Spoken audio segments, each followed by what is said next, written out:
presentation of Fox Sports. We are Baltimore. We are Detroit. Tigers baseball on Fox Sports Detroit is presented by Bell Tire.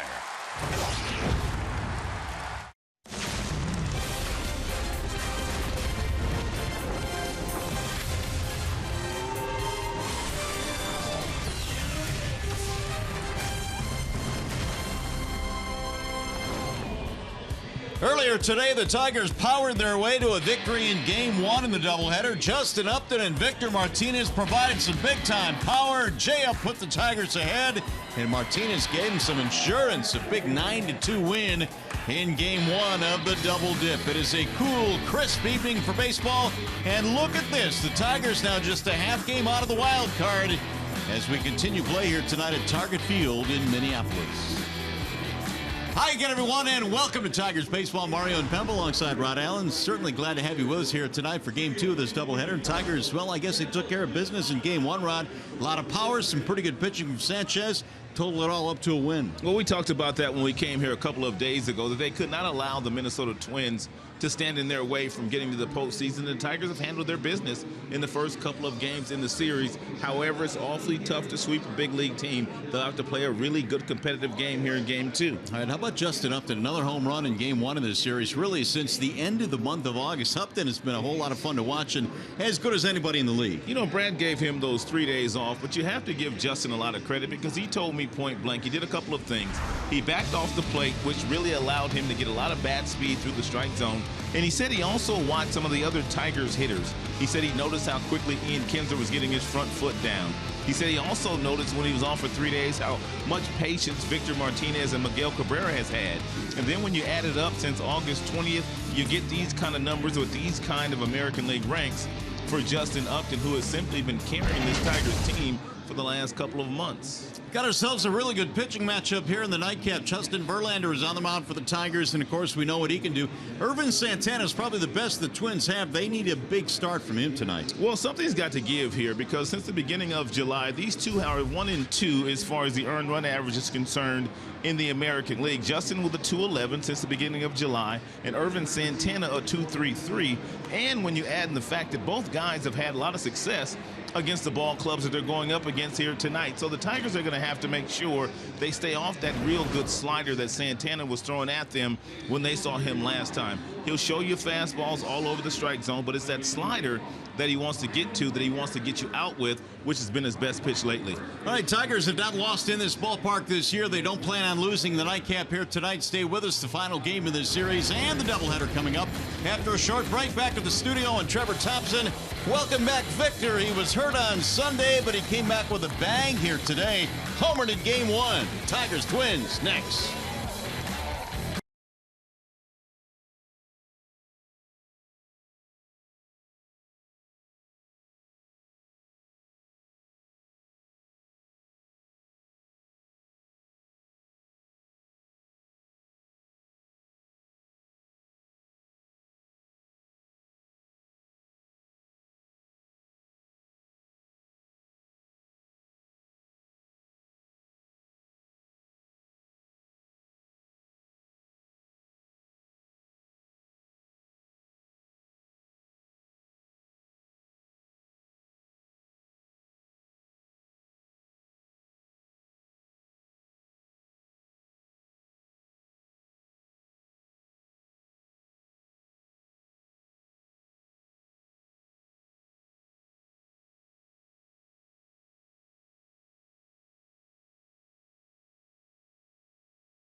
Hey, Tigers fans, now you know these guys are going to be okay. They're going to go out there, they're going to do their thing. They have a lot of heart and grit. I'm going to talk to these guys, so stay with us.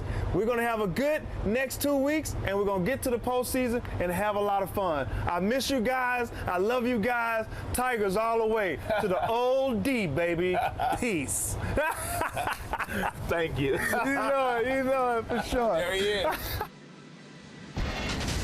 Torrey Hunter, the former Tiger, giving the Tigers some well wishes. And how about Lloyd McClendon giving the umpires a thumbs up? Lloyd brought out the lineup card earlier today. They won. In fact, he's done it a couple of days in a row now, and they've won. So he did it on Sunday too, buddy. We'll see if it happens here again tonight at the nightcap. The Tigers starting lineup tonight presented by the Southeast Michigan Ford dealers. It'll be Iglesias, Collins, and Cabrera at the top of the lineup here in Game 2. Victor Martinez DHing back in the lineup full time now. JD is in right.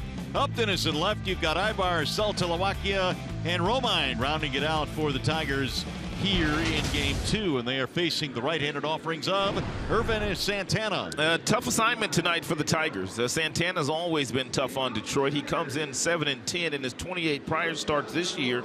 Respectable ERA at 3.38, coming off a real good start in New York where he did not give up a run. No decision for Santana. So a good pitching matchup here in the second game of the doubleheader as Iglesias will get things started down for the Tigers. Yeah, second time that Iglesias has led off this year for Detroit. Iggy batting .248, and he swings on the first and hammers it foul to left field. I think you're going to see quite a few Tigers when they do get a first pitch fastball from Irvin Santana here tonight. They're going to be swinging at it because they don't want him to get to that slider or that real good changeup that he's been featuring. Iglesias 2 out of 3 with an RBI in the opener.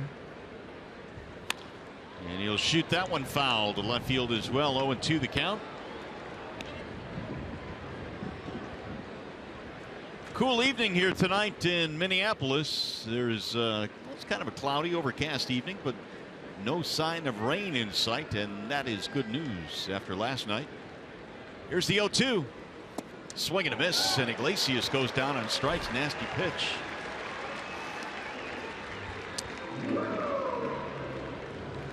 Let's take a look at the Minnesota Twins starting defense. It is presented by Tim Hortons. Pretty much the same defense up the middle with the shortstop Polanco, Dozier, and Buxton. They've kind of switched out the catcher's position the last 3 days, but when you start to form a decent team, you got to be consistent up the middle. And it looks like those three guys, at least at second and short and center, are going to be there for a while.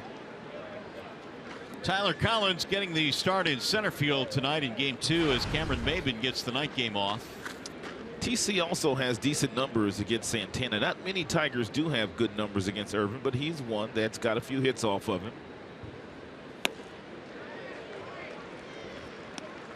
Irvin Santana, 33 years old, now out of San Cristobal in the Dominican Republic. He's had good numbers against the Tigers over his last 7 starts. And there's a ball that missed inside. 1 ball and 2 strikes. 95 with that last fastball thrown by Santana. He's usually right around 92, 93. Now the 1-2 offering.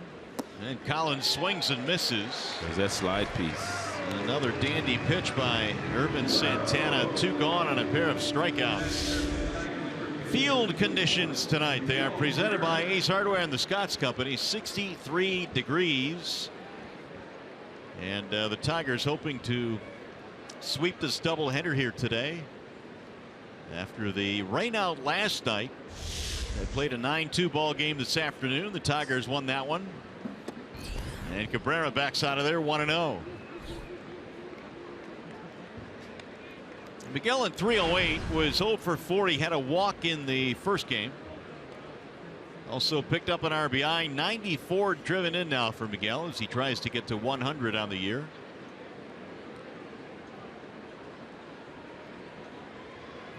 The 1-0 comes way inside to Cabrera and skips all the way to the backstop, and Miggy looks out at Santana. And not only is Miggy looking at Santana, but Miggy's talking to Santana. First pitch okay, but 2 pitches in a row. Eric Cooper, the home plate umpire, got between them. Make sure nothing goes any farther here. 2 balls, no strikes.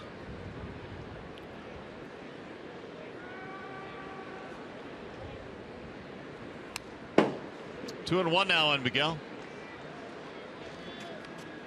Cabrera is one of 3 Tigers hit on Sunday. Took a ball in the hand from Trevor Bauer. Bauer, of course, knocked Kinsler out of the game by hitting him in the helmet, and Victor Martinez was drilled in the knee. He knocked Victor out of action for a couple days, too.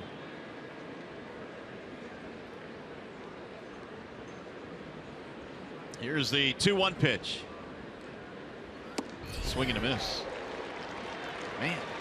It's not a good swing by Miguel. 95-mile-per-hour tailing fastball inside. He knows they're going inside, and when you know they're going inside as a hitter, you tend to want to swing at balls that you know you can't really get to.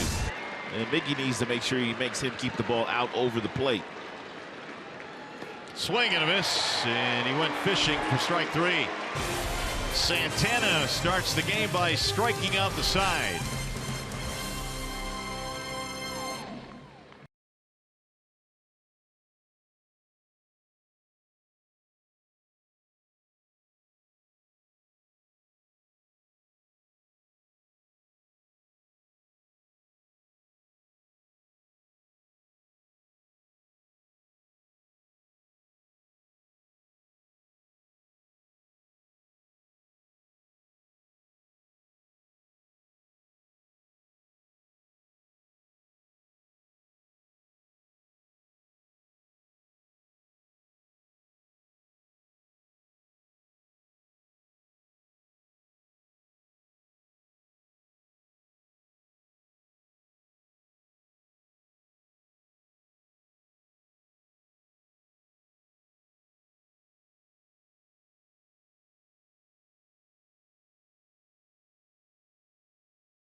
Coming to the dish now, the Twins rather, coming to the dish in the bottom of the first inning.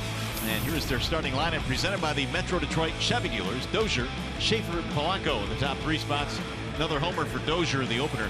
Kepler, Grossman, Escobar in the middle. Centeno, Buxton, and Beresford rounding it out for the Twins. And Justin Verlander tonight, presented by Family Heating, Cooling, and Electrical. It's been a really nice year for Justin Verlander. He comes in 14-8. He was sensational in his last start against Cleveland.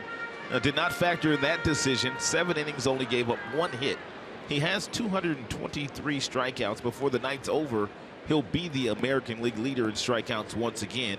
He trails Corey Kluber by 1 punch-out as we speak. Here is Brian Dozier to get it started for the Twins. Ball 1 missing outside. Dozier at 281 was 1 for 4 with a homer off Sanchez in the opener. Imagine that. 42 of them now for this guy. 42. 99 RBI. There's a lot of second basemen having really good offensive years this year, but not better than this guy. I mean, he's already got 40 homers, 35 doubles. He's going to end up with 20 steals, 100 ribbies, 100 runs, you name it. From an offensive standpoint, Dozier has done it. Verlander now with the 1-1. Dozier also has a hitting streak at 24 consecutive games, which is the tied for the 3rd longest in Minnesota history. Freddie Freeman, who the Tigers will see that final 3-game series when they go to Atlanta, has a 25-game hitting streak, and he's been on fire since they acquired Matt Kemp. Now JV with the 1-2. Dozier watches it go outside. And Verlander already up to 95 himself here tonight. I think both pitchers understand that both are pitching very well right now, and runs are going to be at a premium, so they better bring their A game real early in the contest. And Santana did that. He punched out the side. Schaefer and then Polanco here in the bottom of the first. Swing and a miss, and Dozier down on strikes. Let's take a look at the Tigers starting defense presented by Beaumont Health. They've got a few changes. And you've got Upton in left, you got J.D. Martinez in right, but you got Collins in center. Andrew Romine playing just about every day these days, 14 of the last 17 to be exact. Ibar Iglesias on the left side of the infield, Miguel at first, and Saltalamacchia, who played first base in the first game, the catcher in the nightcap. Logan Schaefer skies the first one in the air to right field. Under it is J.D. Martinez, 2 gone.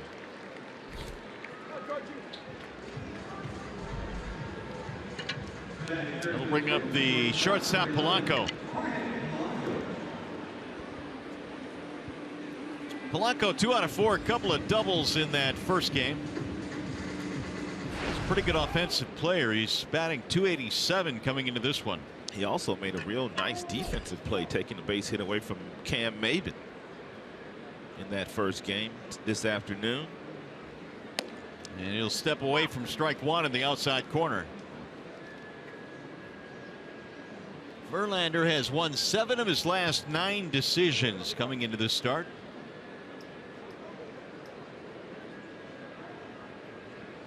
Here's the 0-1. A little bit outside that time. Polanco made his major league debut at the tender age of 20 just a couple of seasons ago. The 5th best prospect in their system. Slicing that one foul out of play. And Verlander's already thrown a good changeup. He's already thrown a slider. The fastball's been all the way up to 95 miles an hour. So it looks like Verlander here in the very first inning is going to incorporate and try to get a feel for all 5 of his pitches. He's got a fastball, he's got a curve, he's got a slider, he's got a change, and he also will cut the fastball from time to time. Comes another changeup. Back up the middle into center field, and Polanco stays back nicely and strokes a single for the first hit of the ball game. That is a pretty swing. And a real nice adjustment made by Polanco, who swung right through the previous changeup he got from Verlander. But this time he stayed back. It's 2 strikes. He's not trying to do too much. And he basically hit the ball right back where it came from, and that's right through the middle. Twins lineup here in the nightcap does not have Mauer. He's been battling a leg injury. It has no Sano. It has no Vargas. Yeah, I think Paul Molitor, at least in the last couple of days, kind of tired of watching Sano and Vargas, man. They've been swinging and missing a lot. You know, some of those at bats in game 1, Rod, were just not pretty. No, they were not. Sano struck out 3 times in the first game. Vargas punched out a couple of times.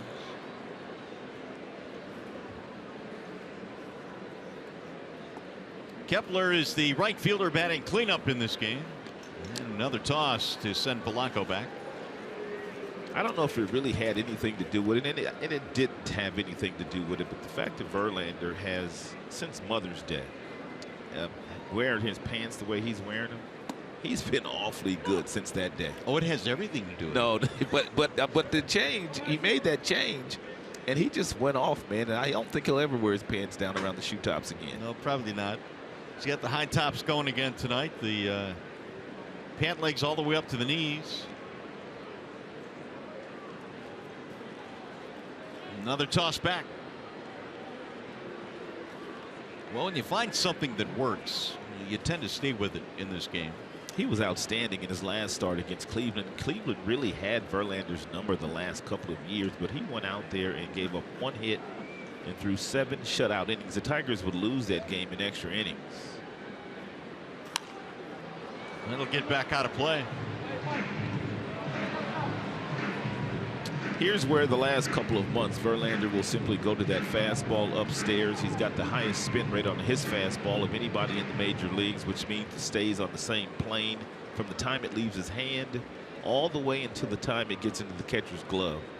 Very difficult for hitters to pick up that fastball up in the strike zone.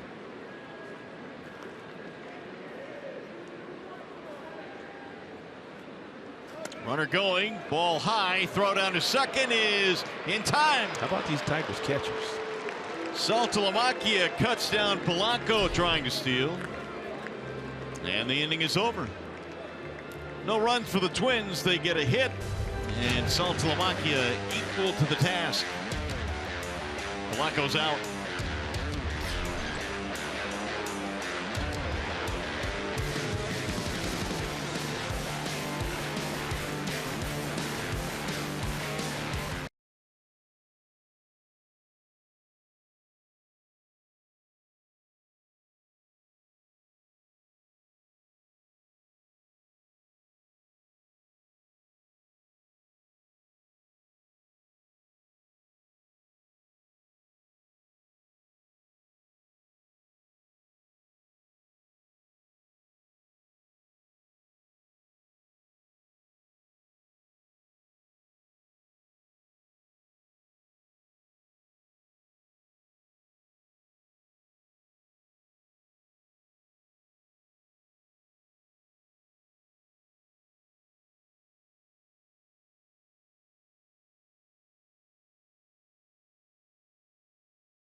As Victor Martinez steps in, we bring you Menard's big money encounter. And with Vmart homering in the game today, Rod, the Tigers now have 4 players with 25 or more homers in a single season for the first time ever. It's one of the reasons why they are looking to get into the postseason once again here as we play the final 11 games of the year. That middle of the order, and also your leadoff hitter, Ian Kinsler. It'll be Martinez, and Upton. And Victor's done a lot of damage in this particular ballpark, just like Miguel Cabrera, just like JD, and also Justin Upton. They just love hitting here at Target Field. Pulled foul first base side. Victor pinch hit in game 1, and he got himself a 3-0 fastball at the bottom of the strike zone against Tompkins, who he had already homered a couple of times in his career against, and he shot him once again. 3rd time this year Victor Martinez hit a home run while pinch hitting. How about that? Since Larry Herndon did it back in 1986. Last Tiger to have 3 pinch hit homers in a season. He'll loop a single into right field, and the leadoff man is on. Tigers have their first hit. Santana struck out the side in the first. Now he'll face JD Martinez.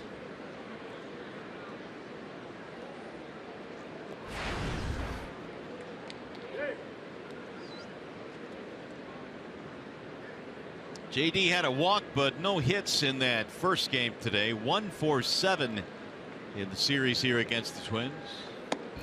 And you're looking at a ball inside 1-0.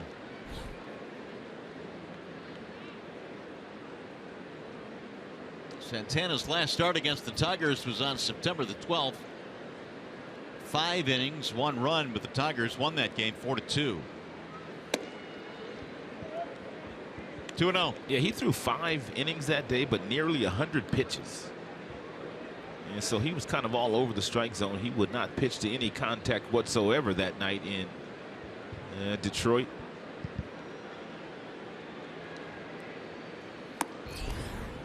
And now he's gone to 3-0 on JD Martinez. Justin Upton waiting on deck. Here's how they play. JD swung around. A slight shift in the infield. And missed it inside. He walked him on 4 straight. Now the Tigers have 2 on, nobody out.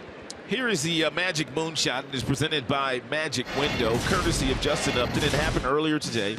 Tigers win a tie 1-1 with the Minnesota Twins, and up stepped Jay Up and to hit his 26th home run of the season. It was a solo shot. It's amazing how far he's hitting balls these days. And everything's to center field these days. It was when he first got hot, all his home runs were to left field.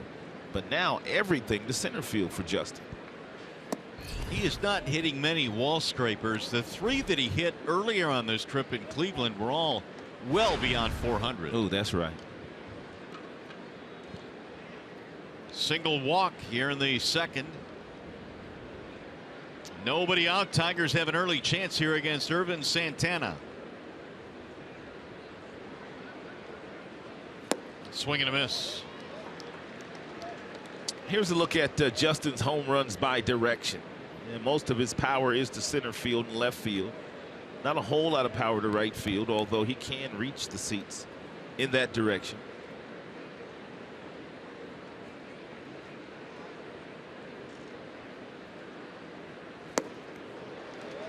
This time he went a little bit farther outside. Upton again went fishing, and the count is 1-2. That's what Irvin will do with that breaking ball. He'll throw some at 87, then he'll take something off and throw some at 84. That last breaking ball was just 84 miles an hour to Justin.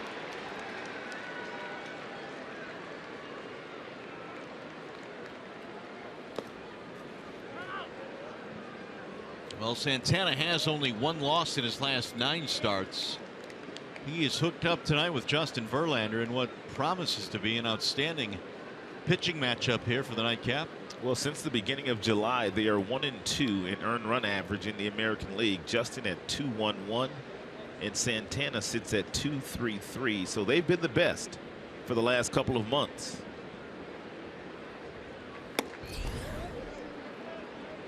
Now the count goes 3-2. Santana very efficient in the first inning, and some trouble here in the second. Ibar waiting on deck.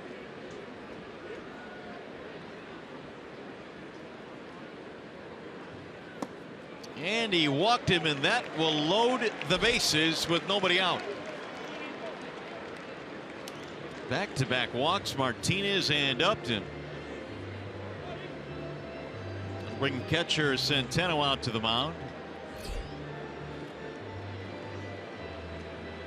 Santana needed just 12 pitches to get through the first inning unscathed. He's already thrown 13 here and nobody out. That'll bring up Ibar.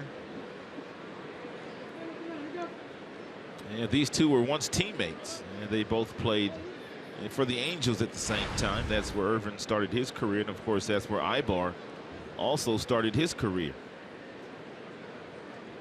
Santana made an all-star team with the Angels in 08. And Ibar steps away from ball 1. And suddenly Santana, who threw nothing but strikes in the first inning, struggling here in the second. This is Santana's 29th start of the year, and he's only had the bases loaded on 5 occasions this season. This is just the 6th time. Ball 2. And he cannot find the strike zone. Well, this Tigers lineup will do that to you every now and then. Suddenly strikes are very scarce. Ibar waiting on a 2-0. If you're Ibar, though, you cannot be afraid to swing at that fastball right down the middle that you're going to get right here with the bases loaded. You can't be afraid to do it if he gives it to you.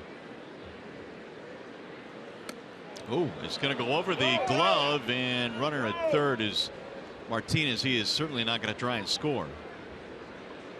However, it is 3-0 now on Ibar with no place to put him. And Santana's got to be wondering what's going on here. Yeah, nowhere for Victor to go.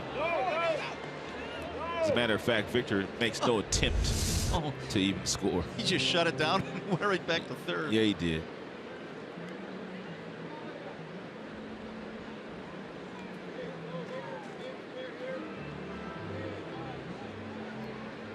Martinez got it started with a single and then walks to JD and Justin Upton. And Ibar is one pitch away here from drawing a bases loaded walk.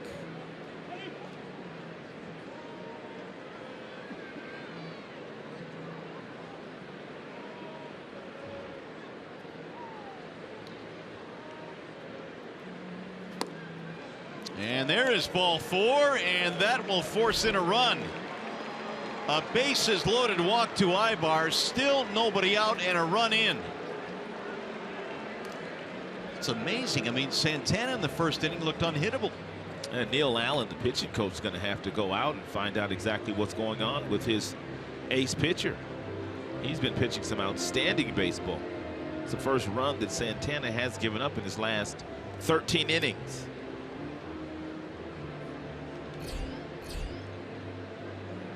Well, that ratio pretty much says it all.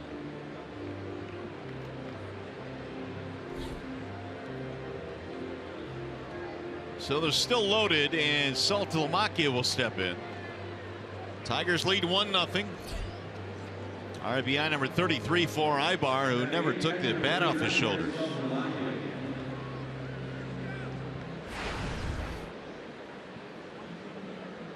Salty with 12 homers, 37 RBIs, 1 for 7 in the series.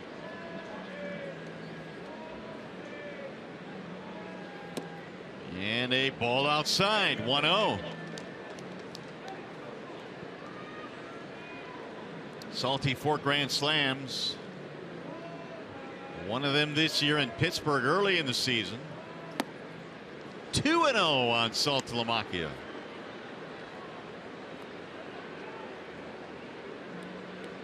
And the Tigers right now is staring at the makings of a huge inning if Santana can't throw strikes. It's almost like the Tigers changed their game plan after the very first inning, and they're going to force Santana into throwing some strikes. And for the most part, guys have been patient. There's a drive in the air to right field. That ball going back to the warning track and caught by Kepler.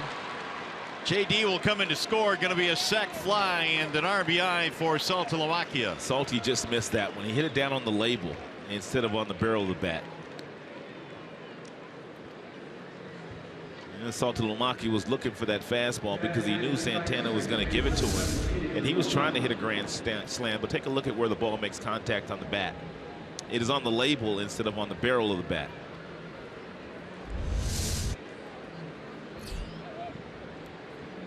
That is the first out of the inning.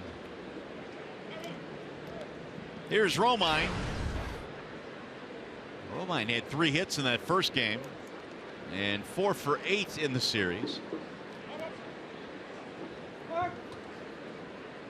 Santana in his last 17 pitches has thrown just 3 strikes. It's very unusual for a guy that usually has pretty good control.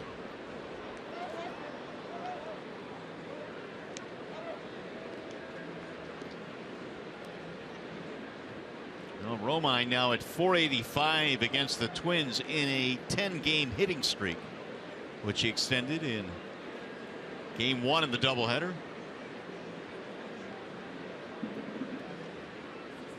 Ibar gets another throw at first. Ibar with good speed. And it doesn't run nearly as much as he used to run when he was a little younger, when he was playing for the Angels in Scotia. He used to turn them all loose.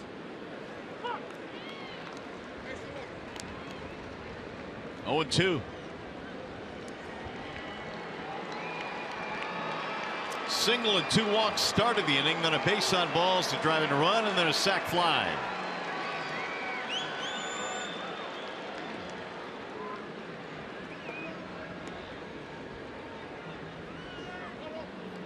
Twins already with some activity in their bullpen.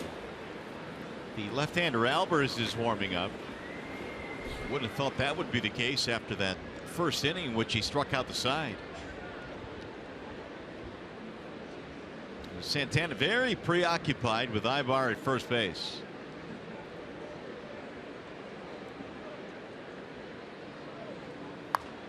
He popped him up left side of the infield. And Polanco hauls it in for out number 2.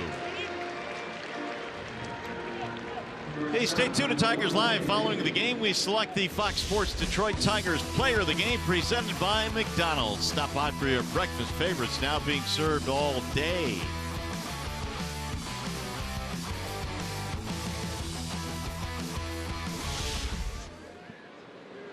Truck is being very generous around. They're allowing us to pick first. Are they really? You want to go or you want me to go? You go. All right. I have Jose Iglesias. Verlander. I let you go first. And I had the choice, too. I let you go first. Jeez, I wasn't thinking about the pitcher. I want a do-over.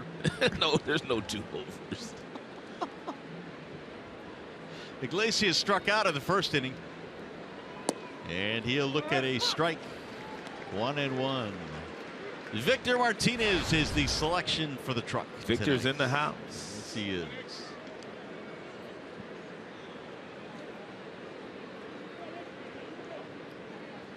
Iglesias in the series, 3 out of 9, knocked in a run in the opener today. Swing and a miss. And what have you seen in Santana here that is so different about the second inning compared to the first? Well, the first few guys that came to the plate in this particular inning, they weren't swinging at that breaking ball out of the strike zone. They made him throw the ball over the heart of the plate, and it's made all the difference in the world in this particular inning. Ibar had a great at-bat. He was able to walk in a run. Then you had the sac fly by Saltalamacchia, so just some real good plate appearances. It'll pop up shallow right field, but Kepler will get there to end the inning. So, all things considered, could have been worse for Santana, with the Tigers of a 2-0 lead.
Go to the bottom of the second, and here's the Chevy Silverado most expendable player.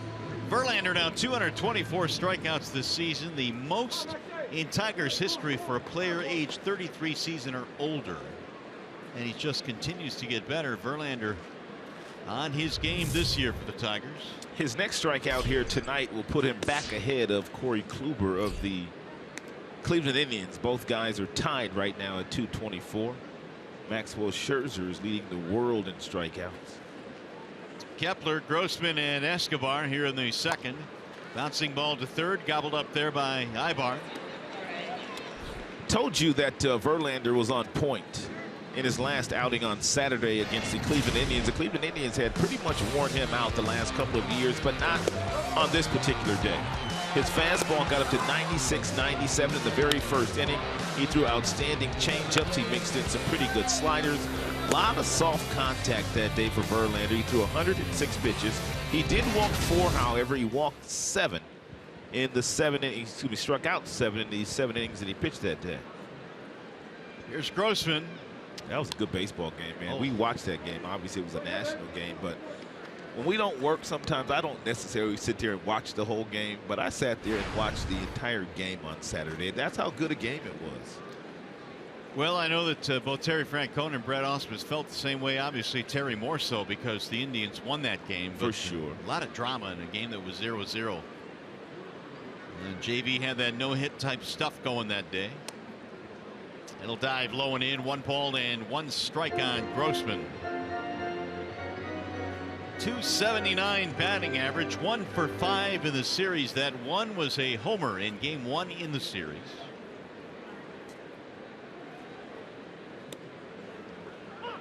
One and two. That's a really nice pitch by Verlander. It's a backdoor breaking ball. It's something he's been working on for a couple of years. He starts the breaking ball off the plate outside, knowing that it's going to get back to the glove of Saltalamacchia, which gives him a breaking ball down and in, and now gives him that backdoor breaking ball that we just saw there against Grossman. Heater stays high and the count levels now 2-2. Escobar waiting on deck.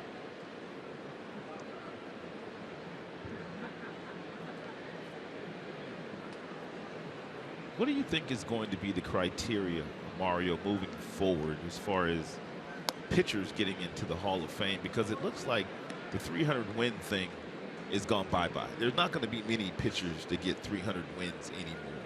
So they're going to start looking at all the secondary numbers, the whip numbers, the strikeout numbers overall. And the reason why I bring that up is because the guy we're looking at, in a couple more good years, we're going to be having that conversation about him. Oh, look out. That ball right back at him, knocked down, and they're going to get the out. Off his glove. JV didn't get hit on the body, hopefully. He's all right. His glove, right? Looked like he got his hand up and his glove. You got to answer your question. Might want to check his britches, though. Yeah. He'll do that between innings. He's got to get one more out. Yeah, the glove. But yeah, I mean, in a couple of years, we will start, I think, talking about JV in that sense, don't you think? Yeah, because, I mean, you start looking at guys that are close to 300 wins, there's not going to be many guys getting there anymore. No, Verlander has 171 wins in his career. So barring injury, of course, 200 will be on the horizon. He's going to have a boatload of strikeouts. Bartolo Colon is the active leader in wins. He has 232 wins, and he's 42 years old. Not likely to get there, although you never know with Bartolo. At one point in time, it was looking like CeCe might get there because he started so young and he was winning so many games, but he won't get there either. Well, Verlander has a Cy Young. He's got an MVP. He's got a Rookie of the Year. He finished second in the Cy Young the year after he won it in the closest vote. And 200 innings a year, 200 strikeouts per campaign for the most part. 2 balls, 1 strike. Well, after the injury-riddled 2015 season, Tigers were starting to wonder if he would at least approach the Verlander of old. He did in the second half, and yeah, he's back already.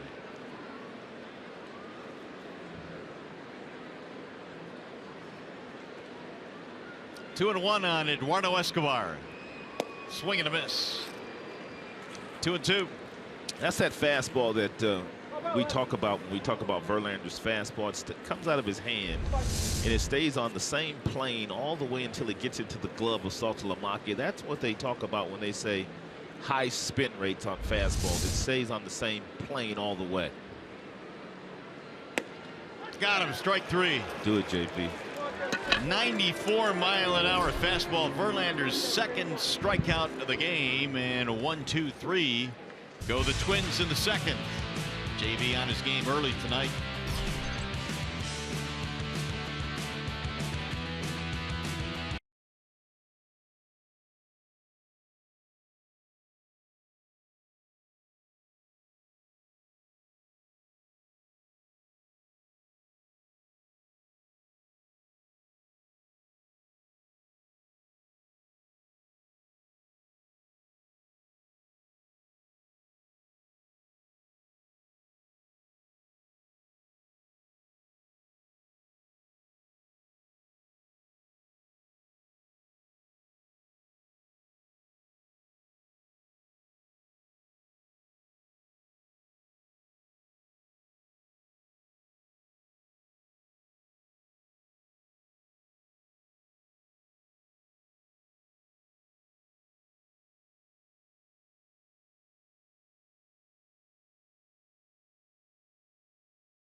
And the Tigers going for the sweep of the doubleheader here today. In fact, the sweep of the series.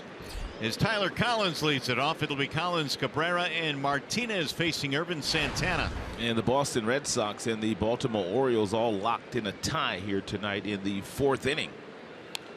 You know, that rookie Mancini hit another home run tonight. Yeah, I heard that. To tie it up. Off David Price. Yeah. Collins struck out in the first, and Santana in that first inning struck out the side, but then had mucho problemas in the second. When the Tigers put up a 2-spot on him, swing and a miss. Down he goes. I guess it would be muchas problemas. Anyway, just a reminder, as you enjoy a cold one, look forward to Miller Time later in tonight's game, brought to you by Miller Lite. Here is Cabrera, who also fanned in the first inning. And that's a total of 4 strikeouts now for the right-hander.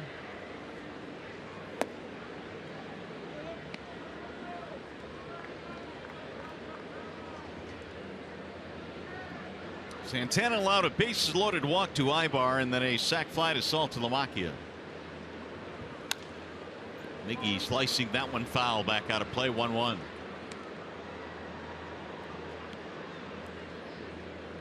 Cabrera came into this day a .350 career hitter in this ballpark. The Tigers have had several guys that have made themselves quite at home here at Target Field.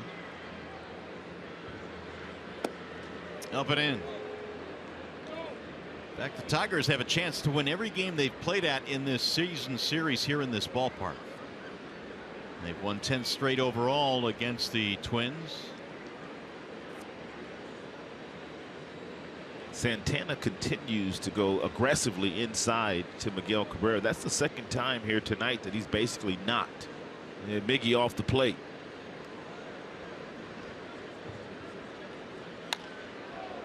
That'll get foul.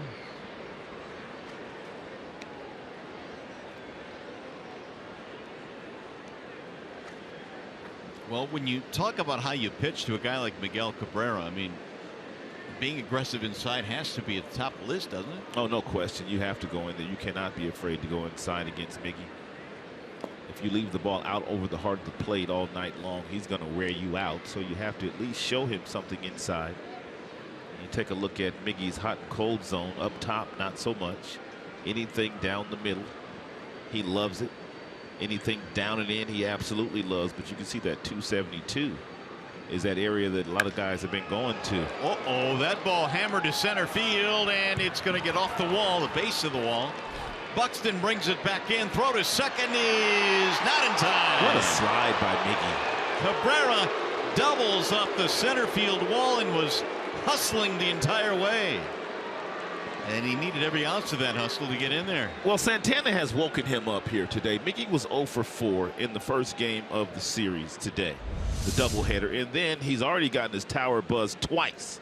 So he has woken Miggy up, and Miggy climbed the ladder and got a fastball and whistled it off the gate in center field. Short hopped the gate, bounced right back to Buxton, and it's the second time in the series that he's hit a ball off the wall, and he's had to get a hustling double.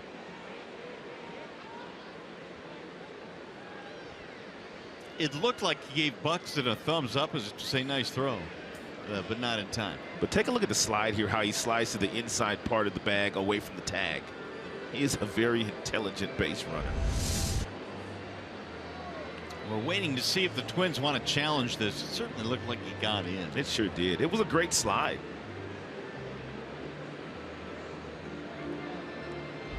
One more look at Miggy's slide. Look, he knows where the ball is coming from, and he goes away from where and makes Dozier have to reach all the way back around to try to apply the tag. What are they looking at? He was saved by a long shot. 30th double this season for Miguel Cabrera now. Martinez trying to knock him in.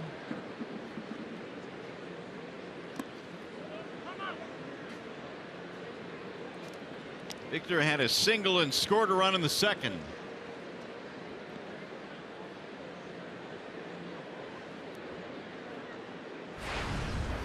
It was only the second hit the Tigers have in this game. Of course, they had the 3 base on balls in the second inning.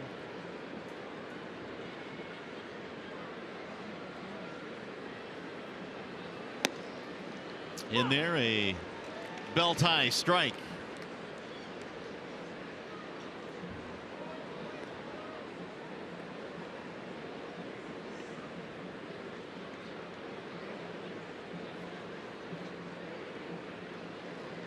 Ervin Santana asking for trouble if he continues to fall behind dangerous hitters like Miguel Cabrera and Victor Martinez.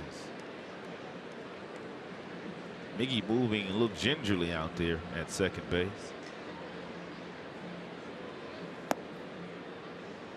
2-1.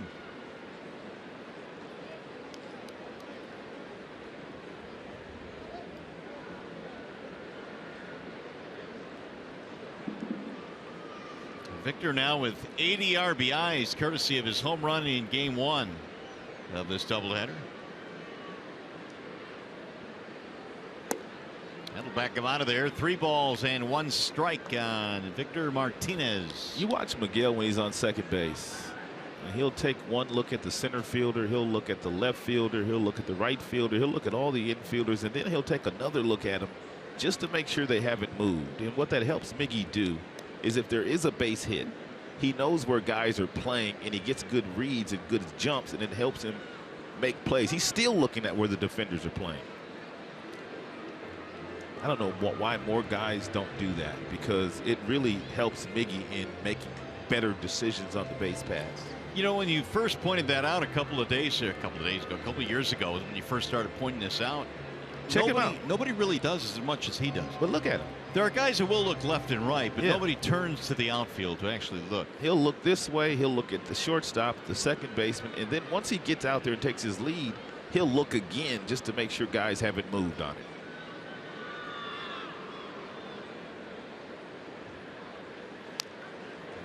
Look out, fouled back to the on-deck circle. Here's our call, Sam, call of the game. If you missed this on Tuesday, here was Miggy. He got a run by himself in the 4th inning, another hustling double.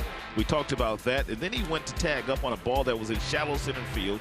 And then check out this play. Ground ball in the infield, and after the ball's thrown over to first base, Miggy takes off for home. So it was 3 really close plays that Miguel had to slide on, and he was safe on all 3 of those. I guess the moral of the story is you don't have to be the fastest base runner on the field to be one of the best base runners on the field. And the other moral is he's more than just a guy that will drive in runs, hit homers. He is a complete player.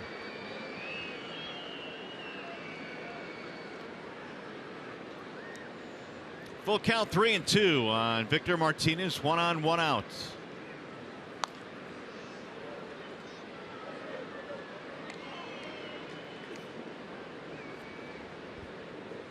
Martinez had some bad swelling in that knee in which he was hit in that series in Cleveland. Did not play in Game 1. Could not play last night. Didn't matter, though. That game was washed away. And didn't start the doubleheader today, Game 1 of the DH, but he did come on late and hit a home run.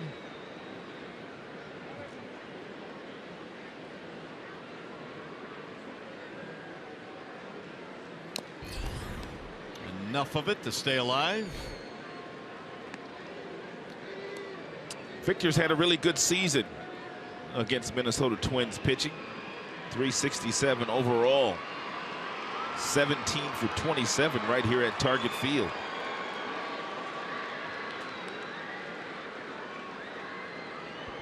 Santana now at 55 pitches. Cruising through the first, had trouble in the second. That'll keep Martinez alive.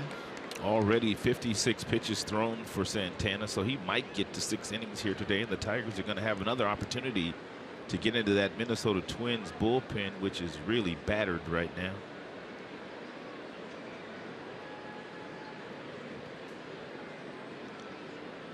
Well, the first game was a 2-1 game going into the 8th inning, and then all of a sudden it just exploded on the Twins bullpen. Tigers were able to bust it open late with a 6-run 9th. There's a walk for Victor. That'll put 2 men on. Another base on balls for Santana. It's his 4th of the game already. For Target Field in Minneapolis for the final game in this series, Mario and Pemba, Rod Allen, glad you are with us here for this one here tonight. Tigers finishing up this road trip, then it's back home to start the final homestand of the regular season. Santana had 5 walks in the game earlier this year. It was against the Toronto Blue Jays. You would imagine it would be against a really good offensive club like the Tigers. 4 here tonight, but usually not that wild is Irvin Santana.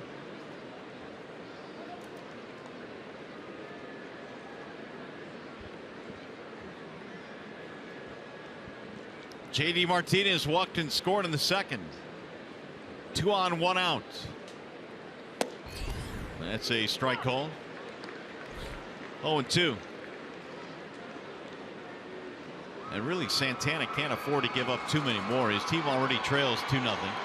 Justin Verlander is on the hill for the opponent. And when you add in the fact that the Tigers this year are 17-4 when they give Justin Verlander 2 runs or more. When they give him 2 runs or more, the team is 17-4 to starts this year. So it's looking real good for the Tigers. 2 gone here in the third. That'll bring up Upton.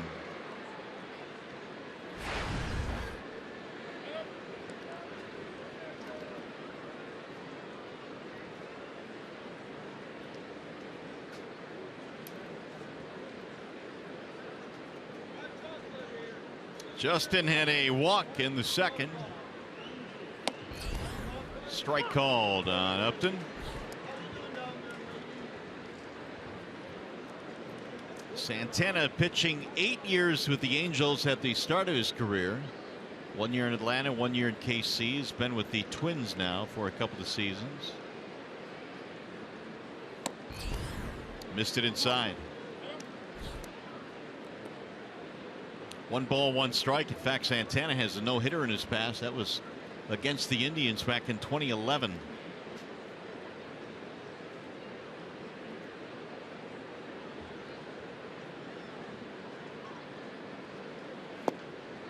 Low again. 2-1.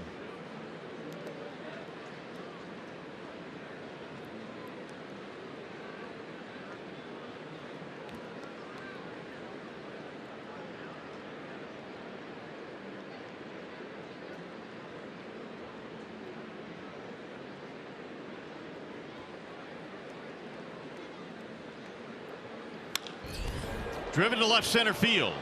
Buxton is on the move. He'll get back there to make the catch.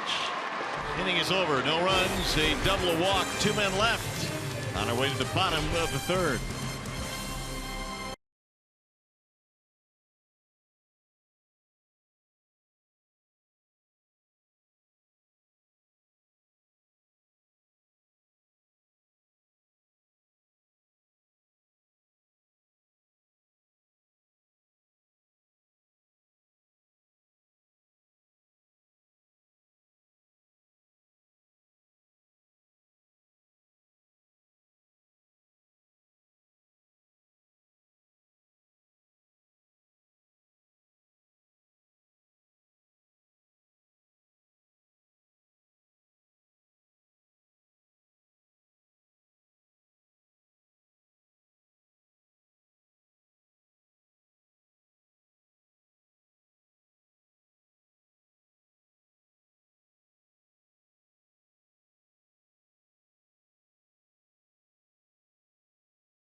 Detroit is brought to you by Comerica Bank. Raise your expectations of what a bank can be. When it's time, come to Comerica. And by Ram, get power you can depend on at Ram Power Days. Back here in Minneapolis, game 2 in this doubleheader here this evening. The Tigers And the Minnesota Twins wrapping up the season series as well. Verlander enjoying a 2-run lead now as we go to the bottom of the third. And Verlander looks outstanding through the first couple of frames as well. Fastball's gotten up to 96 miles an hour. He's thrown some outstanding sliders. He's used his changeup and his curveball. Not many cut fastballs yet thrown by Justin. He hasn't needed it. Juan Centeno, the batter. And Centeno looks at a ball low. 2-0. He'll be followed by Buxton and Beresford.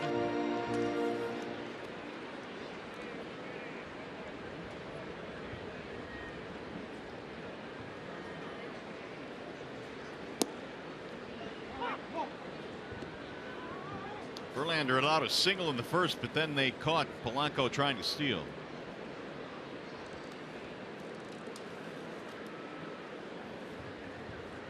Centeno with big league time with the Milwaukee Brewers along with the Twins. Fly ball toward left, slicing. And Upton just can't quite get there. A couple of rows deep.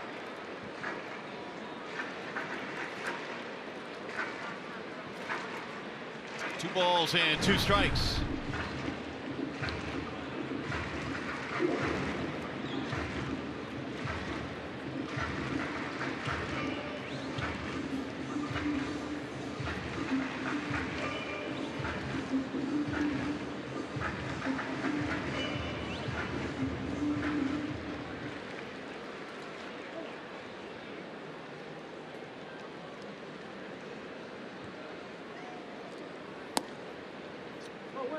Two now on Centeno. Verlander has allowed 2 earned runs or fewer in 13 of his last 15 starts. It's been a dominant stretch since the All-Star break. His ERA very low. There's a drive foul back out of play. In fact, the lowest ERA of any American League starter in the second half. A little bit better than Corey Kluber's.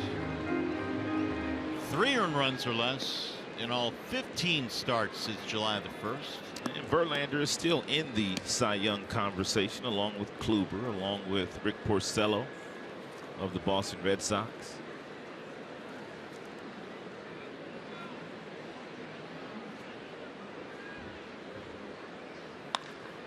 High fly ball right field. JD going back to the track, to the wall. It looks up, and that ball is out of here and gone.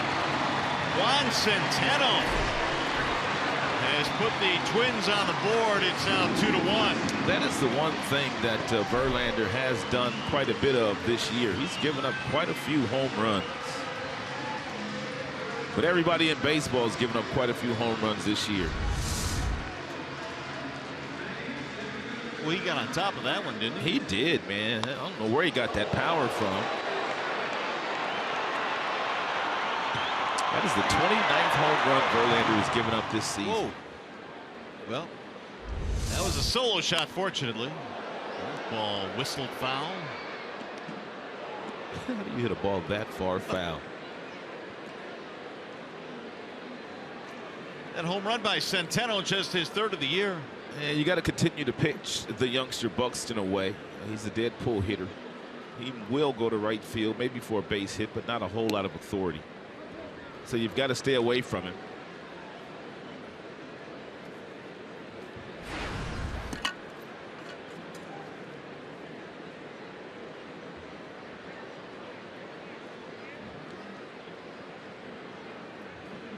Buxton bends away from a good breaking ball. 1-2. And Verlander started this breaking ball right at Buxton. And Buxton, once those knees buckle, and there's absolutely nothing that you can do. It's impossible to still swing the bat.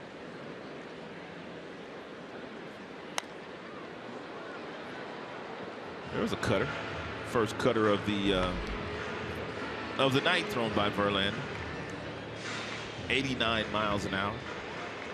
He's got more east to west movement in the strike zone, not as much depth as when he's throwing his slider. That slider did not even exist his first couple of years in the big league. No, it sure did. But he's made it a very good pitch, and a wave and a miss. Down he goes. One away, time for a game break now, and Trevor Thompson.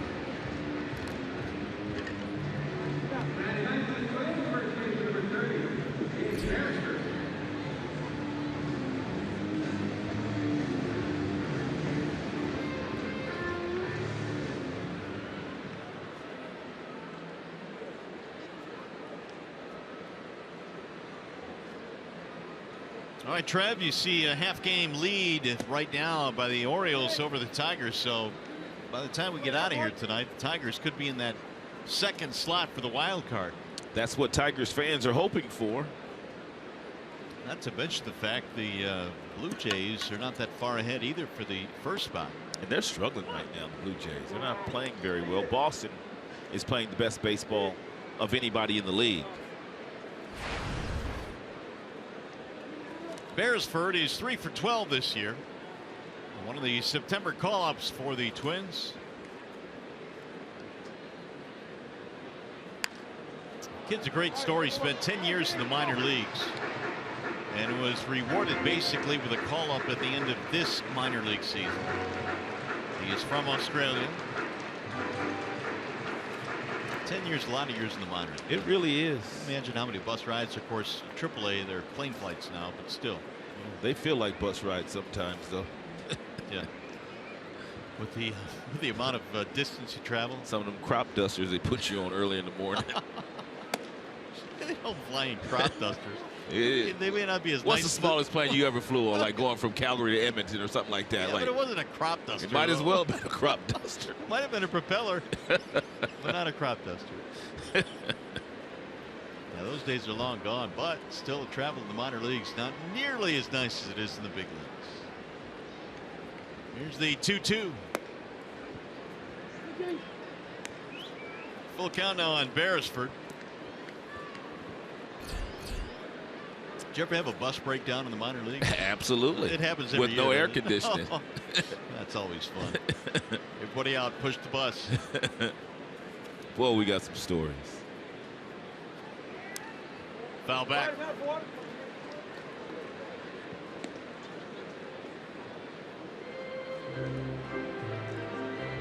Verlander surrendering the home run to Centeno in the third here to lead this inning off, making it 2-1.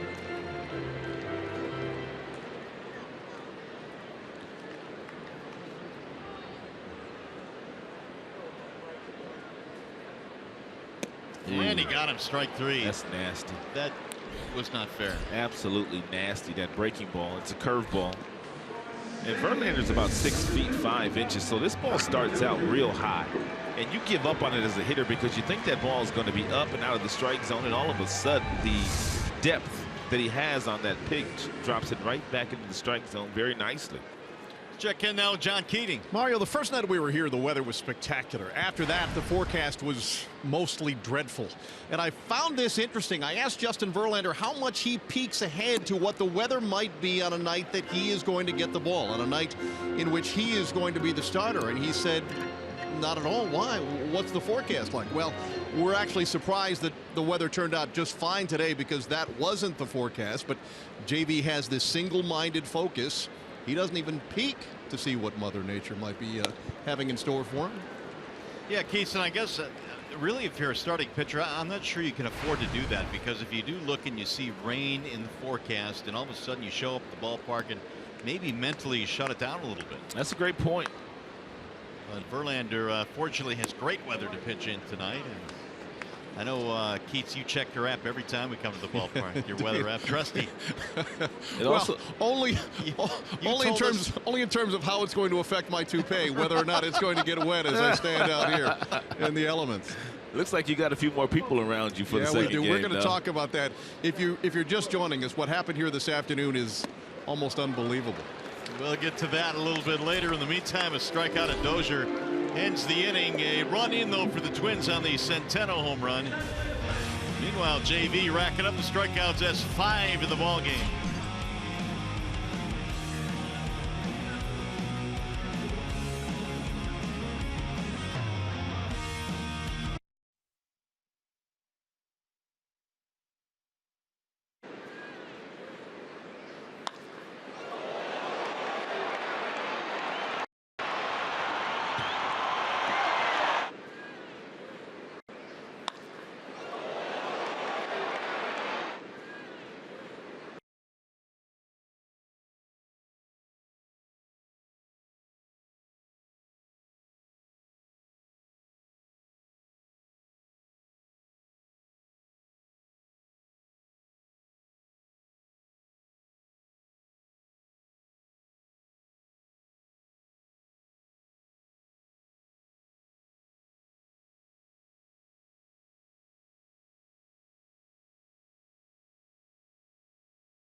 Within one, it's a 2-1 ball game now as we go to the top of the fourth.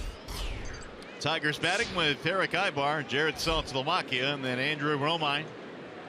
Irvin Santana trying to bounce back after a couple of bumpy innings.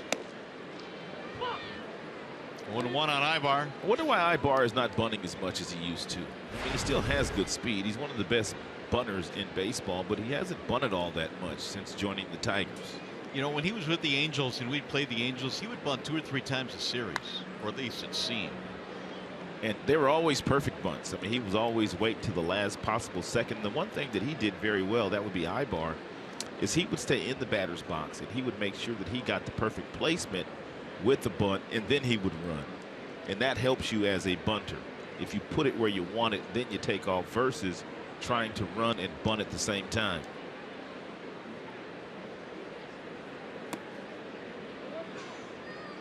One and 2 on Ibar. Ibar originally picked up by the Tigers in a trade when Iglesias went on the disabled list with a hamstring problem, but Ibar able to fill in. Veteran player. He'll roll this one towards second, scooped up there by Dozier. One away. Here is the Meyer playoff push, and the Tigers certainly in the middle of one of those right now. We'll check out the scores with Boston leading Baltimore 4-3 in the bottom of the 6th. That's a new read right there for you. Did Meyer player push for the playoffs? That's right, new sponsor. How about that? Yeah. 11 days to go, jumping in. Yeah, everybody's jumping into the boat. How about that? Come on in. Plenty of room. I know Brad feels the same way. He knows that there have been some fans that have been kind of jumping on, jumping off, oh, jumping you know on, it. jumping you off. know it. Strike one on Salty. I keep my life jackets handy though. But you've never jumped out. You just had your life jacket on. That's all. Here's the 0-1 pitch. I just keep them for those that might want to jump off. I know you, man. You never bail. Not till the very end. Signed up for 162. That's right. Every year. Saltalamacchia sack fly to drive in a run his first time up. And unfortunately, it's coming to a close. Well, September, the final stretch run, the final week of September, week and a half, which leads into October, and hopefully the Tigers will be part of playoff baseball this year. The second season in baseball. I think they're going about it the right way. Obviously, they've had their issues with Cleveland all year, but they somehow won that game on Sunday. And now they're on the verge here of sweeping here in Minnesota. Now, the Tigers are playing like they're playing to get in the postseason. They're playing some good baseball right now. Might get Ian Kinsler back tomorrow night. Ground ball out of the reach of Dozier into right field, base hit. 1 out single. MGM Grand Detroit brings you the scouting report on Irvin Santana. And against lefties this year, allowing a 661 OPS, which is his career best and lower than the league average. He's got a good slider that he throws down into the left-handers. He also will fade his changeup away from left-handed batters, elevate the fastball. Santana's got good stuff.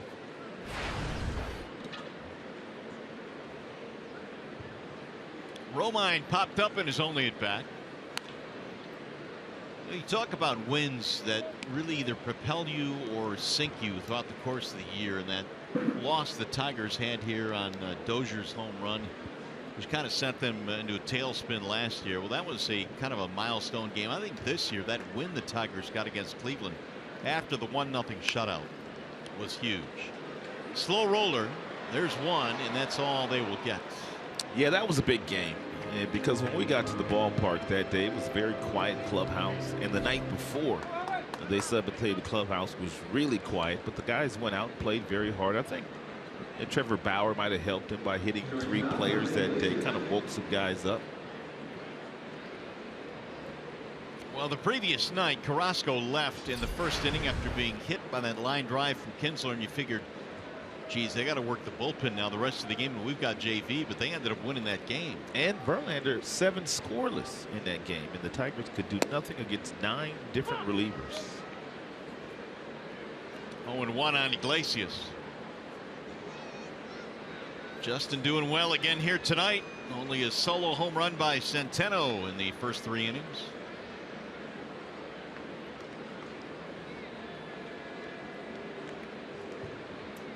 Santana now up to 76 pitches.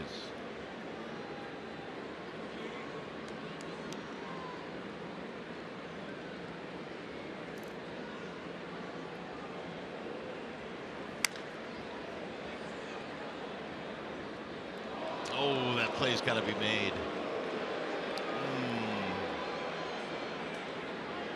Hit him in a bad spot. The glove.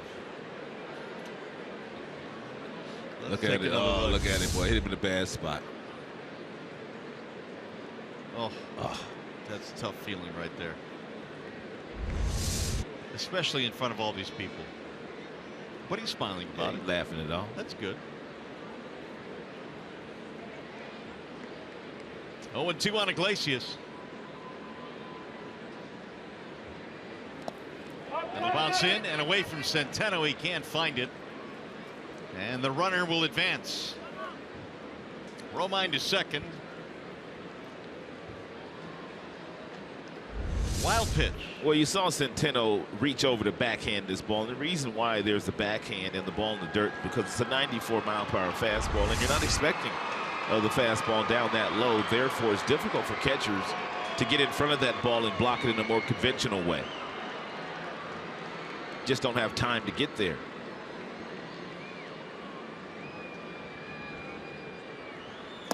Swing and a miss. 95 there from Santana.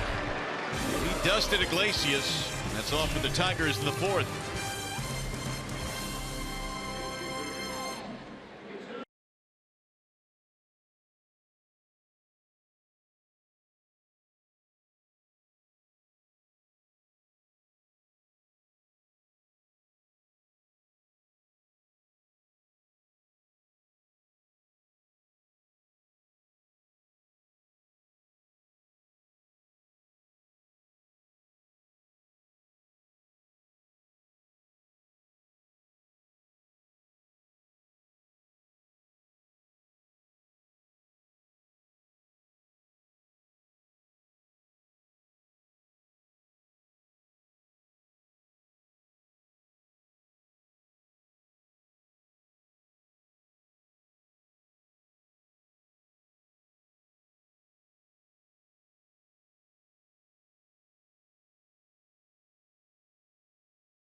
Seven 10 p.m. start time. Get a game ticket plus an Ian Kinsler emoji t-shirt when you purchase exclusively at Tigers.com/T-shirt Fridays.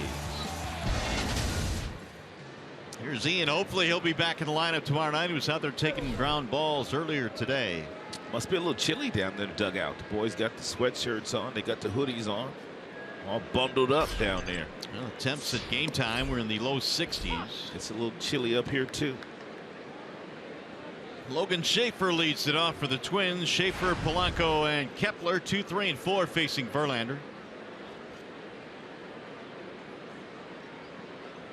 Ibar in close at the dirt at third base, on the edge of the grass, actually. And Verlander continues to throw that fastball upstairs. And for the most part, he's got quite a few swings and misses on that heater right around the chest area of the Minnesota Twins here this evening.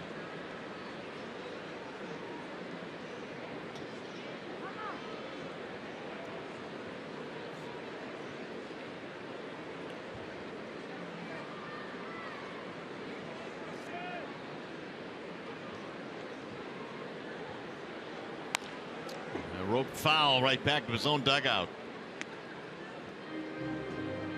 1-2 on Schaefer. Logan went the independent ball route to get back to the big leagues. He was released by Washington in spring training on March 19th. Independent baseball has gotten him back to the big leagues here with Minnesota.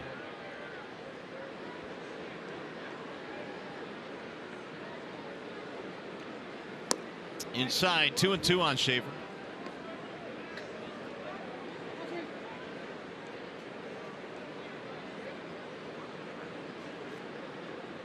Justin has 5 strikeouts in this game. In fact, all of the last 4 outs he's recorded via the strikeouts. Just got a piece of it to stay alive. Verlander has an outstanding curveball here tonight.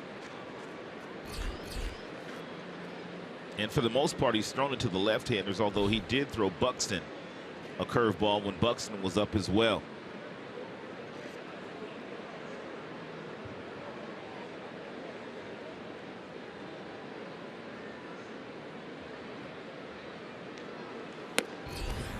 Busted him inside, but missed, and now it's 3-2.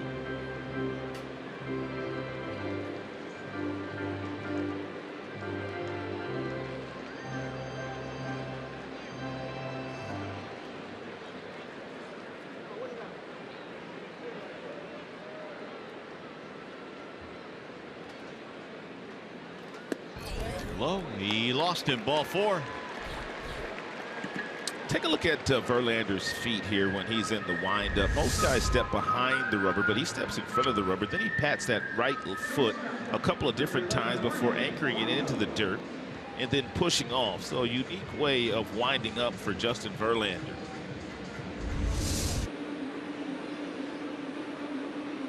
Well, now he's got the leadoff man on, and Polanco will step in. And a 1-run game here in the 4th.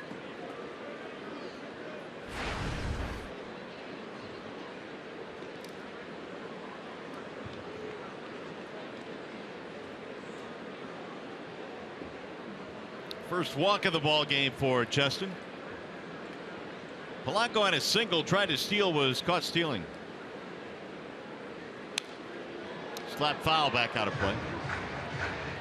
You get a feeling like a game like tonight when Paul Molitor knows that runs will be tough to come by against Verlander. He might want to be a little bit more aggressive in the game. I think we saw a little bit of that in the first inning when they sent Polanco. That's a great point.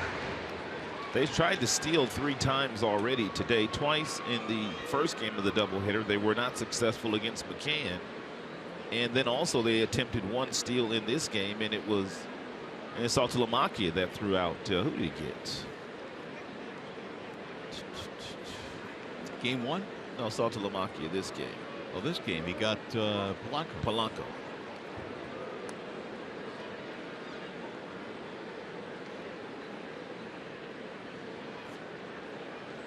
Polanco with 3 hits in the doubleheader. Had a couple of doubles in game 1. And Verlander looking for a ground ball here off the bat of Polanco. He's got good speed, but in Tigers defensively, anything on the ground, they've got a legitimate shot of turning it over. Nice breaking ball there. Tigers have 3 shortstops in the infield with Romine, Iglesias, and Ibar. All 3 came up as shortstops, but all 3 good enough to play other positions.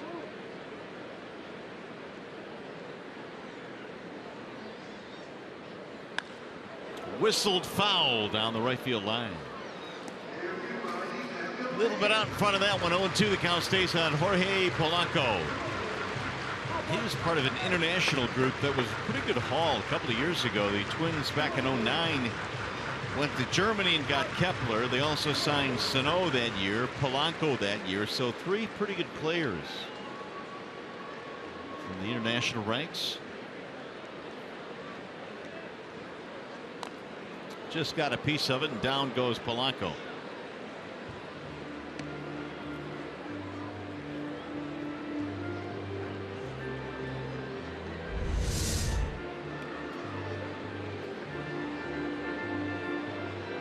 Looked like he bounced that curveball right off his instep on his right foot.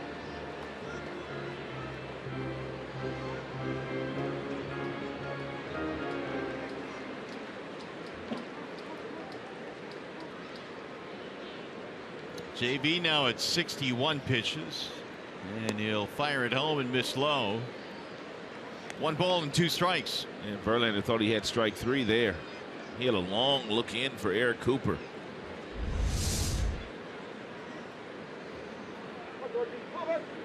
It's because it was a strike. Eric Cooper gave up on it. Swing and a miss. JB does it himself. He threw it right by him at 96. It'll be 6 strikeouts now for Verlander. Time for T-Mobile's Greater Coverage Baseball, and Gary Sanchez 19 home runs in his first 45 career games. It's amazing. That's the first time that has ever been done in the Major League history. Steven Matz, boy, the Mets have had trouble with their rotation and injuries. Yeah, but yet they're still in the mix. You were talking about Max Scherzer earlier. Yeah, he's got 267 strikeouts this year, Max Scherzer. The last 5 outs that Verlander has recorded, all via the strikeouts. And the majority of those have come on fastballs anywhere from 94 to 96 miles an hour.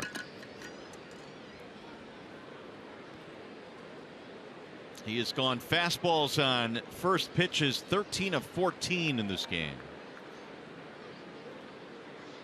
Kepler grounded out in his only at bat. Verlander really has kind of had his way against the Minnesota Twins since the beginning of the 2010 season. He's 11-2 with an ERA that sits right at 2.17. That's dominance. He has dominated the Minnesota Twins. 11-2. Foul down the left field line. JB's also been 10 of 14 in first pitch strikes. Whoa, how about those numbers? Is that good? That's real good. 10 strikeouts per 9 innings right here at Target Field in 8 starts.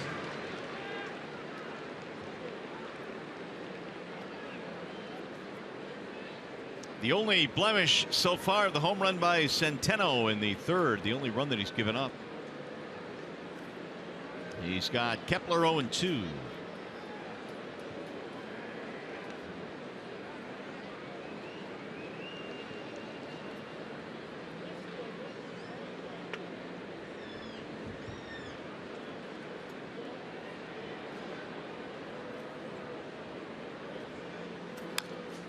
Fouled away.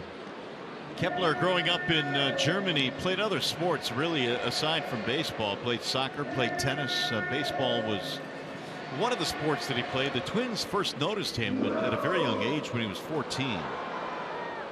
His parents, ballet dancers professionally in Berlin. The 0-2 is fouled off. Just got a piece of it.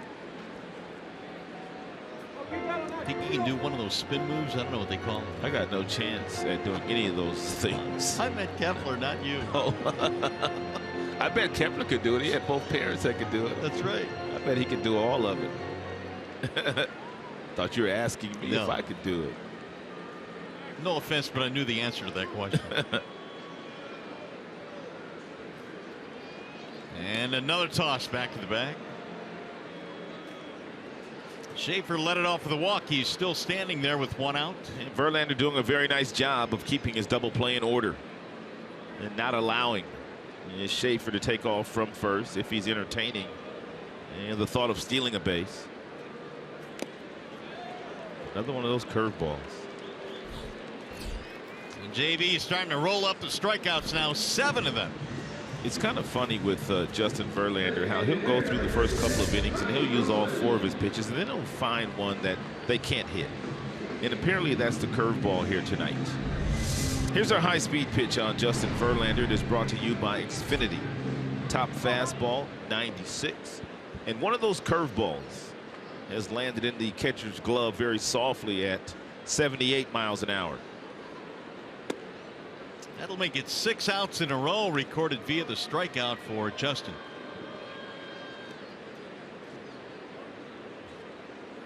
Robbie Grossman, the batter, hit one right off Verlander in the second inning. It went to 1-4-3 for the putout.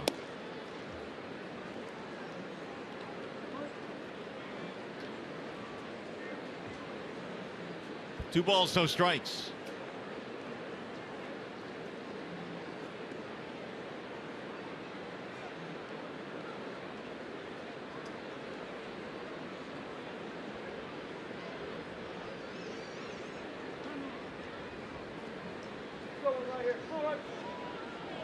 Tigers lead 2-1. They got a couple of runs in the second, base loaded walk and a sac fly. 2-0 was swung on and missed. 2-1.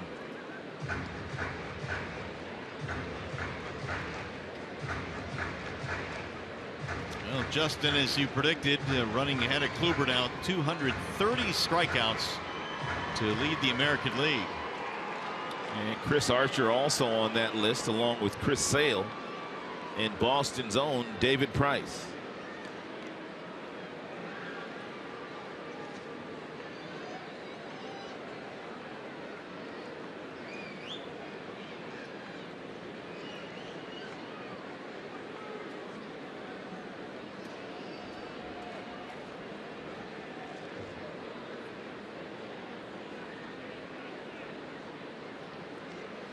2-1 is a ground ball, base hit right field. Schaefer will go to second, and now the Twins have 2 men on with 2 out. And a chance for Escobar.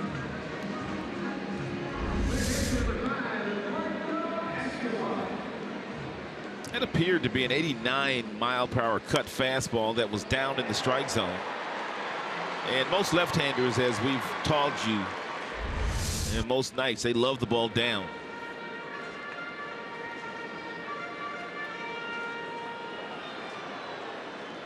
Tying run now at second.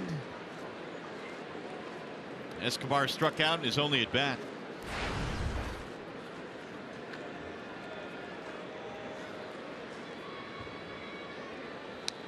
Fouled back.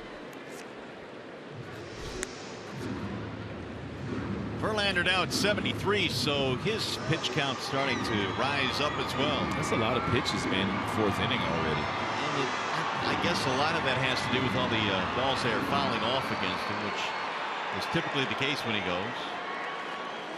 Also has 7 strikeouts. Yeah. That's helped pile the pitch count up as well, but I did not realize he was already up to 73. The bullpens will factor in this game. And right now it's a tight one, 2-1. Tigers have the lead.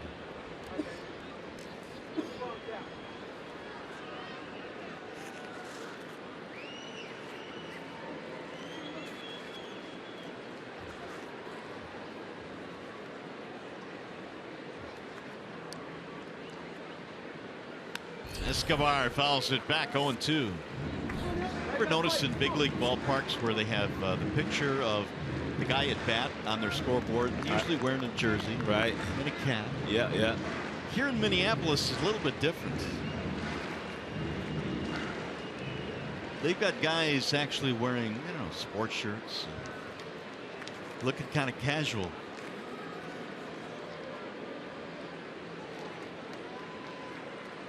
Here's the 0-2. That'll dive low. 1 ball and 2 strikes. Yeah, last year I believe they all had suits on. They did, yeah. This year it's very casual, leisurely shirt by all the players. Nice little dress shirt. Check out Escobar there. Hi, my name is Eduardo Escobar. I'm a baseball player. A big league baseball player. You like my shirt? Here's the 1-2. Did it hit him? Yes, it did, and that's going to load the bases.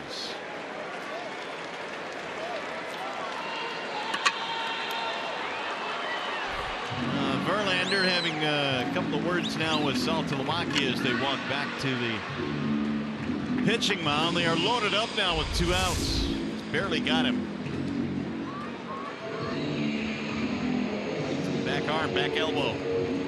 It's the 8th batter that Verlander has hit this year.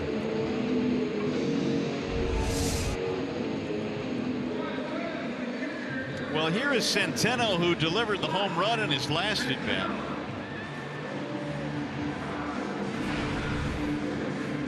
Eric Cooper, the home plate umpire, went out there to break up the conversation.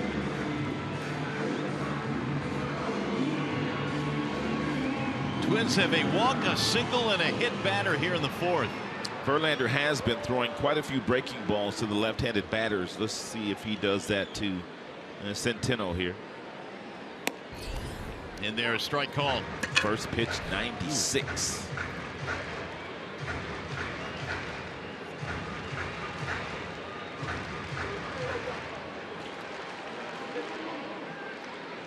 Centeno got on top of a pitch in his last at bat and drove it over the wall in right field for a solo shot. There's that curveball. Centeno's last time up, he hit his 3rd home run of the season against Justin Verlander. It's a 3-2 fastball.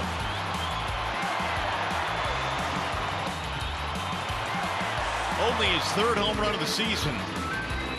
And a quizzical look on Verlander's face after that one flew out. Here's the 1-1. Ooh, another good pitch, 1-2. That curveball is absolutely dirty tonight.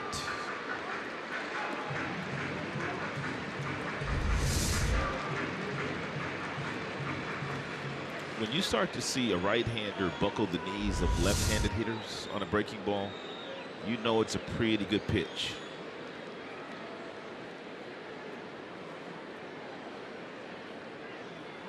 Swing and a miss. He struck him out. Verlander slams his hat into his, or his hand rather, into his glove and says, take that. 8 strikeouts for Justin. They will leave the bases loaded. That one ate him up.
Got the hat on, he's got the undershirt on, he's got the Tigers jersey on.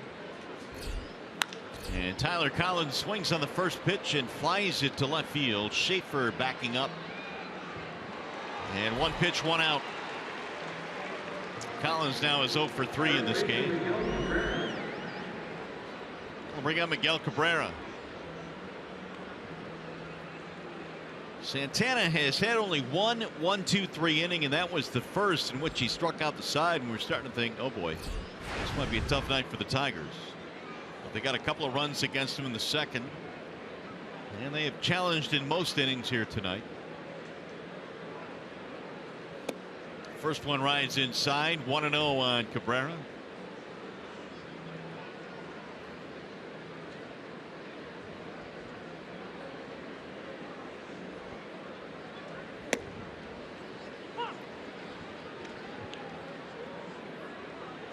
Miguel Cabrera and Victor Martinez have kind of had their way against Minnesota Twins pitching.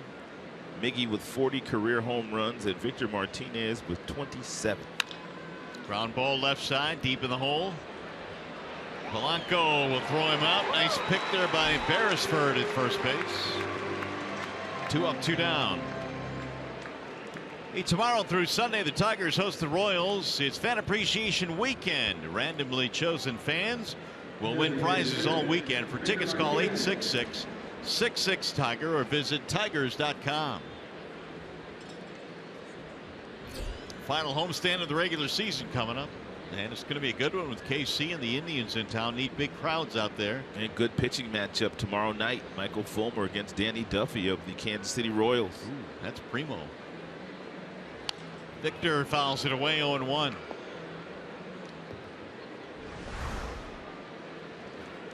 Royals 4 against Cleveland, and then the Tigers wrap it up in Atlanta as the Braves wave goodbye to that ballpark.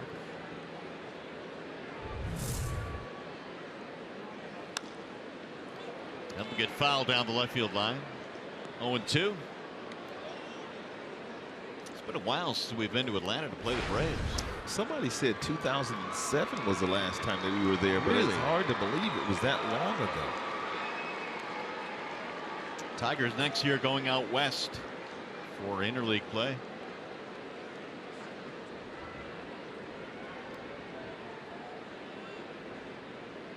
They played a pull on the infield against Victor. Now Santana brings home the 0-2. Misting inside, 1 ball and 2 strikes.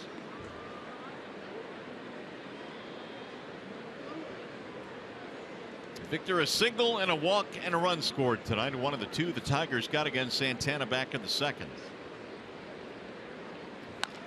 Ground ball to first, fair ball, fielded there by Beresford. Santana covers, that'll end the inning. It's a 1-2-3-5. Tigers baseball tonight presented by Bell Tire.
You were not alone.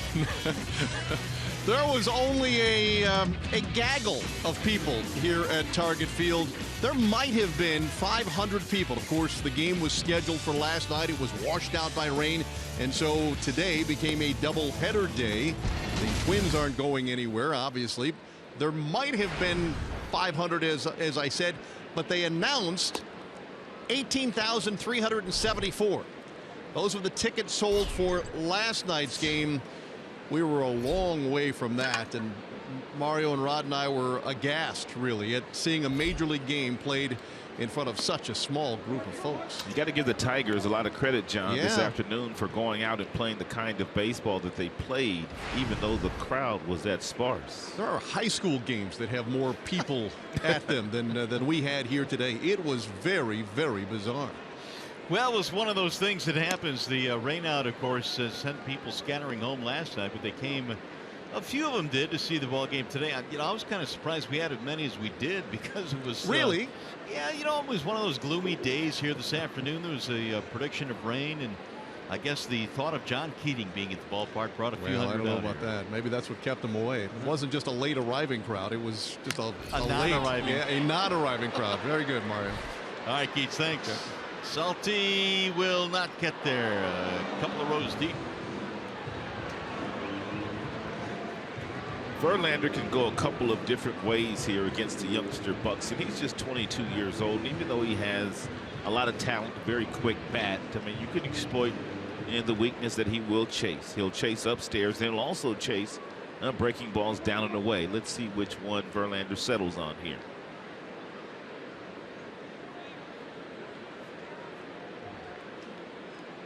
Going fastball away. Missed with it. 2-2. Here's where Verlander can throw that curveball too. It's not a given, and that Buxton's going to get a fastball. In the minor leagues, you probably get a fastball in this count, but when you get to the big leagues, you get different pitches. Buxton popped it up. Cabrera coming toward the railing. Got to play. Back in the camera well down there. Buxton, their #1 prospect, and in the minor leagues, he was a career .302 hitter in the minors. Spent a couple of years down there, and he finally got to the big leagues, and a lot is expected of this young man. He is going to be a really good player someday. He'll make all-star teams before it's all said and done. He has way too much talent. Here's the 3-2. Hammered in the air to center field. There's that talent. Collins going back, and that ball is going to carry out and gone. The opposite field to right center. Byron Buxton has hit his 8th, and we are tied. He has 7 home runs in the month of September. And if you're the Minnesota Twins, you're very encouraged with the way that Buxton's been playing. And that is now home run number 30 that Verlander has given up. He overthrew that fastball, and he wanted it outside, and it leaked back inside, and Buxton put an outstanding swing on it. I mean, great swing on it. You can't put a better swing on the baseball than he did right there. Well, the other thing Buxton did is he was barreling out of the batter's box. He did not assume that ball was going to go.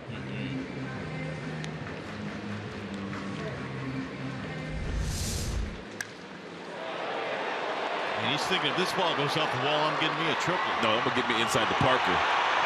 It went. He was almost at second base when that ball landed in the seats.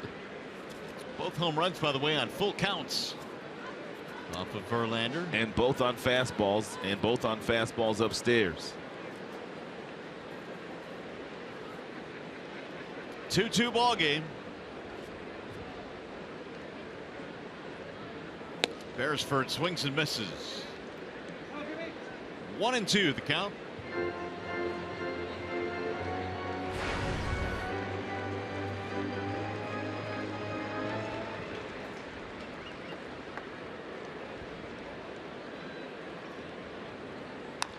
Bouncing ball to second. Romine charging and throwing him out. And by now you know that Brian Dozier is one of the hottest hitters on the planet second half of the season. He has a total of 42 home runs. He hit one against Anibal Sanchez earlier today. But look at the location of this pitch. They wanted it away, and the ball leaked right back over the heart of the plate. And Dozier, with that tremendous bat speed, hit it out of the ballpark. But look at what Verlander's done to him tonight. Fastballs on the outside part of the plate just above the belt buckle. He cannot catch up to those. And then he went downstairs with a good break ball, and he can't catch up to those either. We showed you his hot and cold zone in the very first inning, and Verlander pitched to his cold zones to perfection in his first couple of at-bats tonight. 2 of the 8 strikeouts for Justin. 40 home runs as a second baseman in the American League is a new record. High fly ball center field, routine for Collins. And squeeze it for the second out. We check in now with Trevor Thompson. Game break.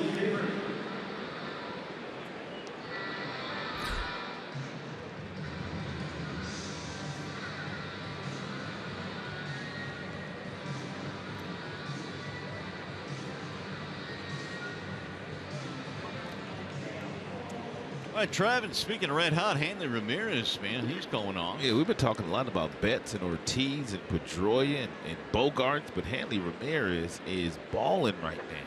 He's their hottest hitter. What an offense they have, man. That is a high-octane offense. I think you mentioned it last night, but their bullpen is starting to pitch well now. When we saw them at Comerica, that bullpen was not looking too good. But that team is playing some really good baseball now down the stretch. At the right time.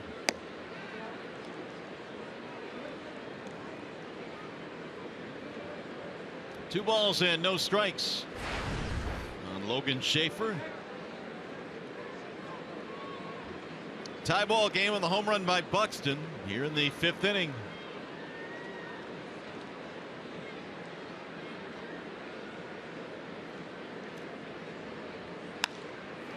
It's popped up.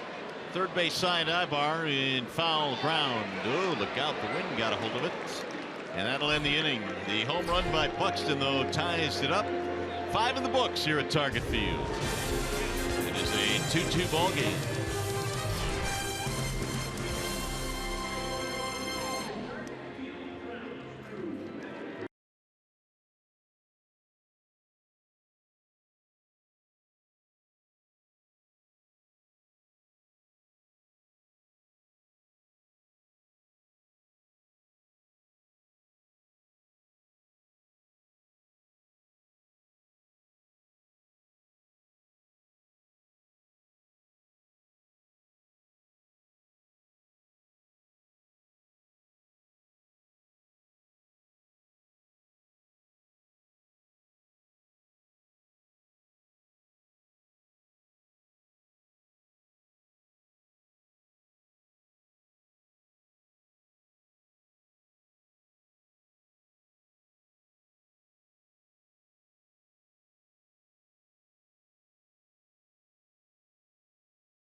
Sam Bernstein Law Firm, official legal services sponsor of Fox Sports Detroit. Bell Tire, get the lowest tire price, period. Bell Tire. And by Chevrolet, more than you expect for less than you imagine. Turned into a pretty nice night here in Minneapolis. The rain has stayed away. Byron Buxton has homered, and all of a sudden it's a 2-2 game. And Santana goes back to the hill. The first pitch is popped up. Middle of the infield for Dozier, and one gone. So Santana weathering the storm. He lost his command in the second, walked in a run. He had 3 walks in that second. Yeah, that's when the Tigers had a golden opportunity to put a few more runs on the board, but he was able to get out of it. Justin Upton, a walk and a fly ball.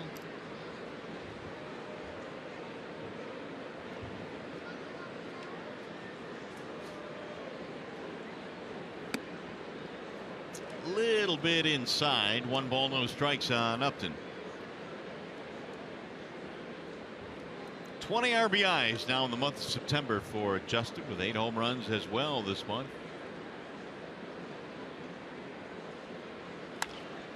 Chopper up the middle. Dozier behind the bag. And Beresford unable to scoop it. And that's going to send Upton to second base.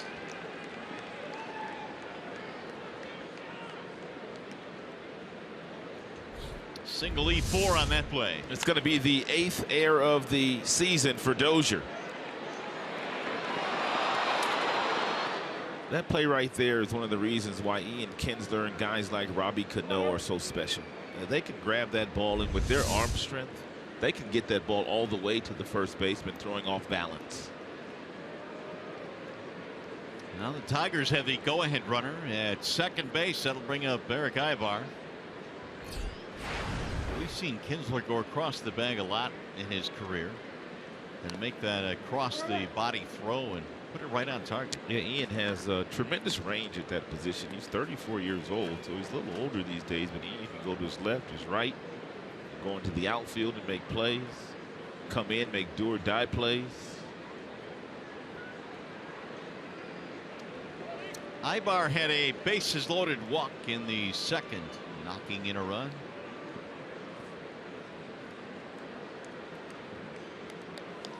It was the first error of the ball game for either team.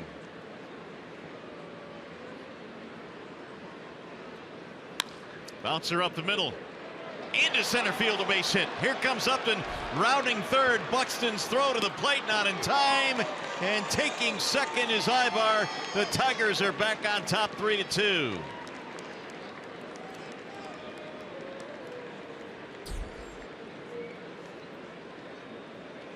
Ibar's second RBI of the night. It's a nice job by Justin Upton. He got a base hit right back up the middle, and so did Ibar. And Justin Upton, he was on second base. He took one look over his shoulder to see whether that ball was getting up the middle or not. And then he really had to go because Buxton has a pretty good arm from the outfield. Good base running by Ibar. He never, ever stopped as soon as he saw that ball was not going to be cut off.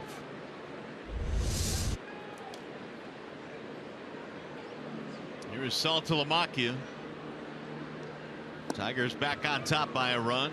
And a good changeup there by Santana, who hasn't thrown that many changeups here tonight.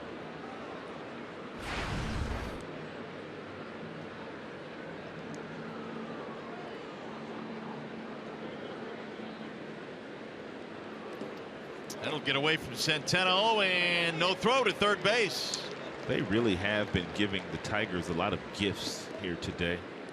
Several wild pitches in the very first game of this doubleheader today. Wild pitch there, gets away from Centeno and gets Ibar over the scoring position with one out. Now you've got to force your infield in.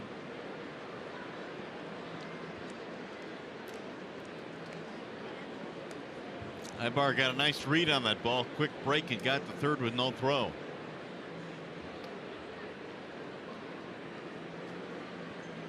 And Saltalamacchia already has one sac fly in this game.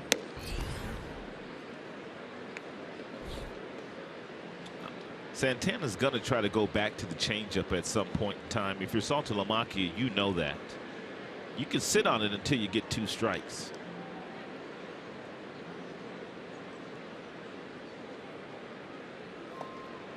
That's going to get through Centeno, and a run will score. What a great read by Gifts Ibar. continue for the Minnesota Twins as they give it up again to make it a 4-2 ball game. It's been a bad year for them defensively.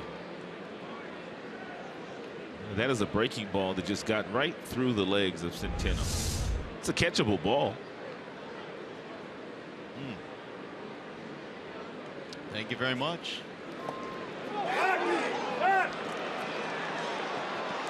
Scoring standing up.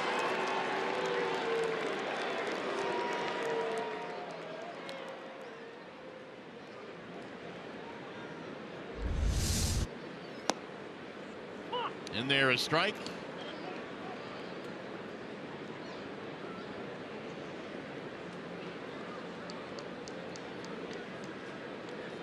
Now from the windup, here's the 3-2.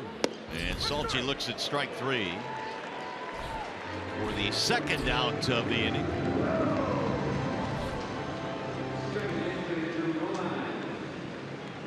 We'll bring up Romine.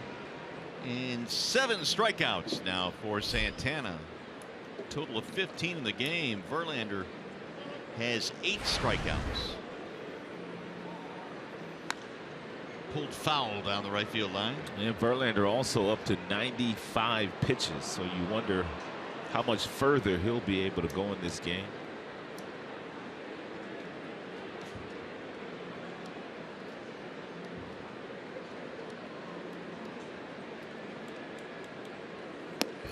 So they had a wild pitch and a pass ball in this inning to help the Tigers score a couple of runs.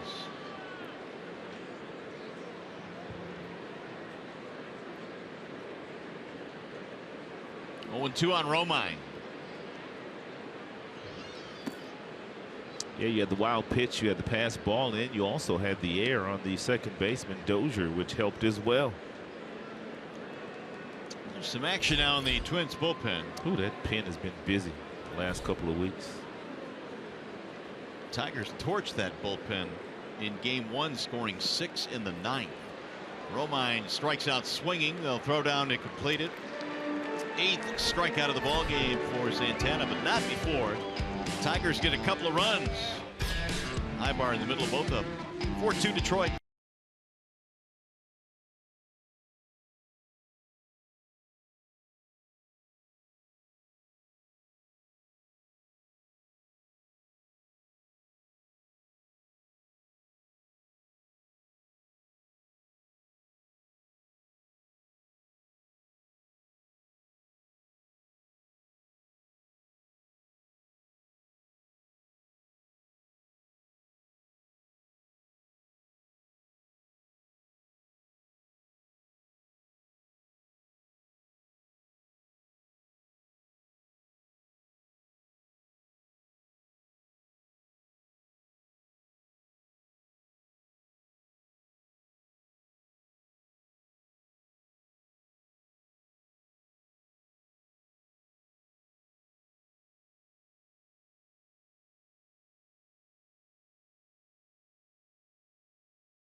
Has 8 strikeouts in the game here tonight. Most of those have come on that four-seam fastball upstairs, anywhere from 94 to 96. He has thrown some nice breaking balls, curveballs, and sliders.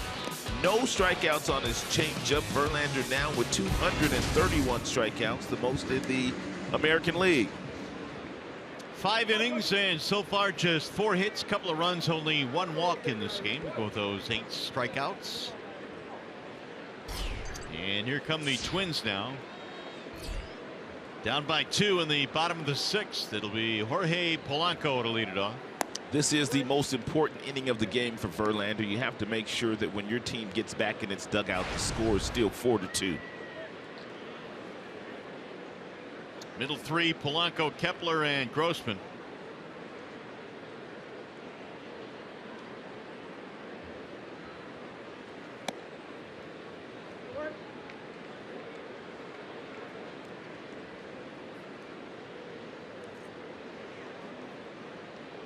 Single and a strikeout for Jorge Polanco. 3 for 10 in this series, and he'll take a strike right at the knees.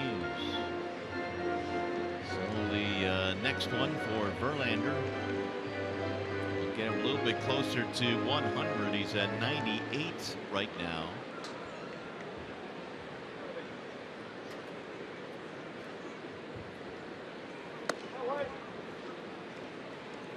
He's gone to 3-1. And Tigers bullpen should be in pretty good shape. Brad probably will stay away from Alex Wilson, but Green should be good to go today. Frankie was warming up in game 1 in the doubleheader, but then the Tigers scored a lot of runs late and didn't need to use him. There is a ball he held on a check swing. Rondon did not pitch in the first game of the doubleheader. Talking about the back end guys.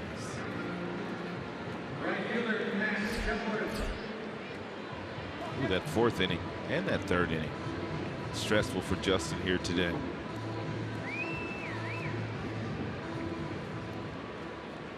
How about his most stressful innings today? 3rd and 4th. Well, he's got a leadoff walk here in the 6th, and now Kepler stands in.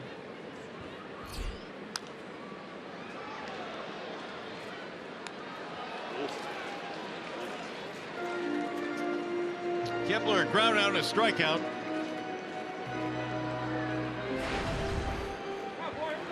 Tigers led 2-0. Twins got homers from Centeno and Buxton to tie it up. And then the Tigers scored 2 in the top of the 6th.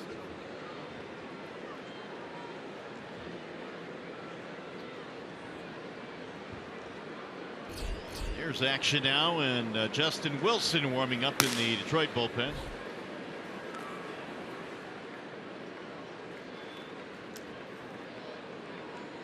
Here's the 0-1.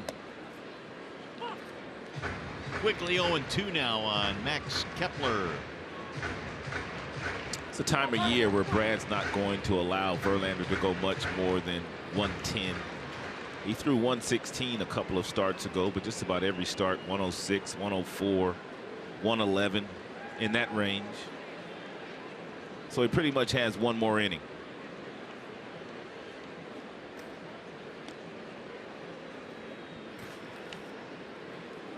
And this year, Verlander has had only 4 starts in which he has not gone at least 100.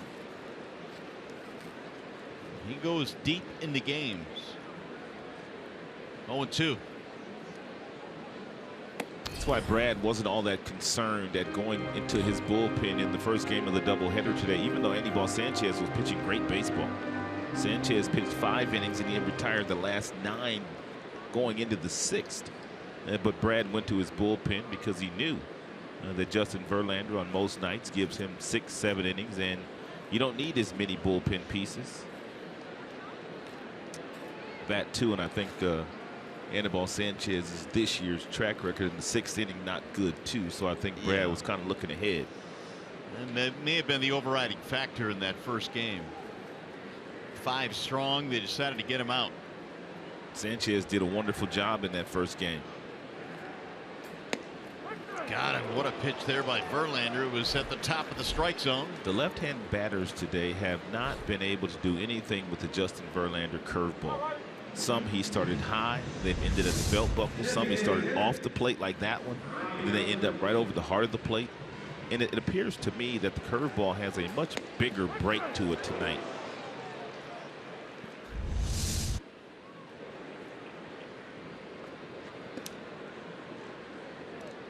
Here is Robbie Grossman. It's 9 strikeouts now for Justin. Bender again over the heart of the plate, 0-1. This might be one of those evenings when John Keating talks to Verlander after this contest. Verlander will say, "This is probably the best curveball I've had all year." I don't think any would argue. I think a couple of starts ago, Verlander had just a really good slider. He said that that particular night, that was the best slider that he had had all year. This is the best curveball I've seen him with throughout the game.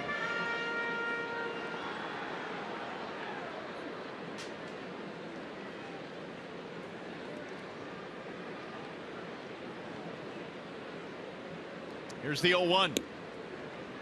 One dives in again, 0-2. The thing about Verlander today is, Mario, there's been very little contact against him in the first 3 pitches of an at-bat. Usually when you go deep in a game, even if you do get quite a few strikeouts, if you're making the hitters put the ball in play early in counts, your pitch count will still be manageable. Sure. I mean, he's had 9 in this game. looking for another double-digit strikeout game. That time the fastball missed up and in.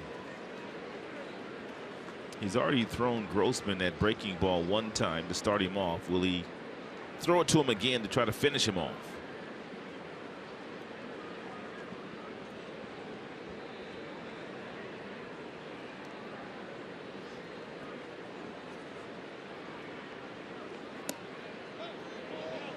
Fastball away.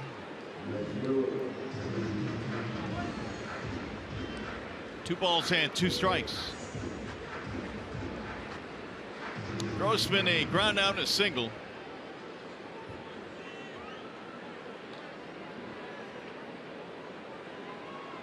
Occasional power this year with 11 home runs. He hit one in the first game in the series, and he fouls it straight back.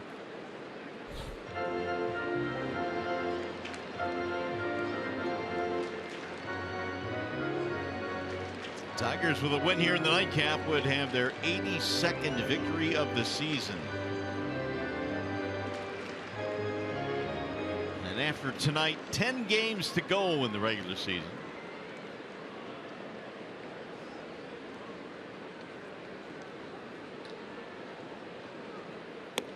Got him, strike three. I was wondering what was taking him so long to get back to that curveball.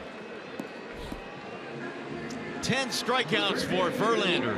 And the last two looking on outstanding breaking balls. That would be Kepler, the left-hander, and also Robbie Grossman. Verlander has that breaking ball wrapping around home plate here tonight. It's a beautiful thing. And now Justin this year with 7 double-digit strikeout games.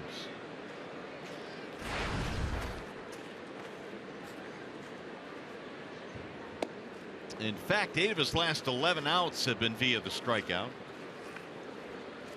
2 more here in the 6th. Verlander had just 1 double-digit strikeout game last year, just to give you an indication or idea how much he struggled after he really came off the disabled list, where it took him pretty much until the second half of the year before he really just felt healthy and strong. Well, he leads the league in strikeouts, adding to that total here tonight. Do you think Verlander has an outside chance at winning the Cy Young, or is that passed him by? No, I think he's got one more start, right? 1 or 2? He might have 2. Yeah, 2 more starts. Let's say 2 more starts. I think it's a possibility. I think Porcello now has kind of jumped to the head of the class there, but who knows? With his 31 wins? 21 wins, excuse me. 31 definitely. It's Jay Happ also has 20 victories, but he's not listed. You have Zach Britton, 45 of 45 in saves. There's Verlander with a 3.22 ERA. Chris Sale with a 3.23, 16 and 9. Verlander has superb secondary numbers as well. It'll be a tough vote this year. Yeah, it's going to be a real close vote. A lot of guys will get votes. A lot of guys are really on the Corey Kluber bandwagon right now. Well, I think part of that has to do, aside from his numbers, which are really good, his team right now battling for a playoff spot. In fact, most of the guys on that list are. Except for Sale. He's the only one. And Sale looked like he was going to cruise to the Cy Young. The runaway winner this year, we thought Sale was going to be. Swing and a miss. Justin Verlander at 96 blows away Escobar. He's got something left in the tank. Let's see if he can talk Brad into leaving him in the game. 11 strikeouts for JV in the ball game. 6 in the books.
He's been awfully good again tonight with 11 strikeouts in 6 innings. Eric Ibar has had a good game. Buxton and Centeno have homered for the Twins, and that's all they've gotten. Both solo shots.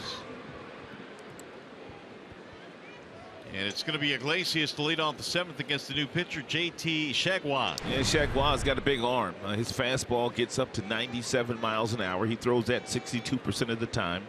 30% of his pitches are sliders, and just a handful of changeups. Mostly hard stuff from Chagua. Sailing toward the corner out of play. Chagua in the wall side windows pitching change. Oh, you got to get them sponsors in now. You can't forget about them. No, that's not good when you do. We got to get paid. That's right. They got to get paid so we get paid. That's right. Did I mention it was wall side windows pitching change? You only get paid for saying it once. Iglesias is 0 for 3. Iggy in the leadoff slot here tonight in the 2nd game. Kinsler hopeful of being back tomorrow night against the Royals. Collins, then Cabrera to follow here in the 7th.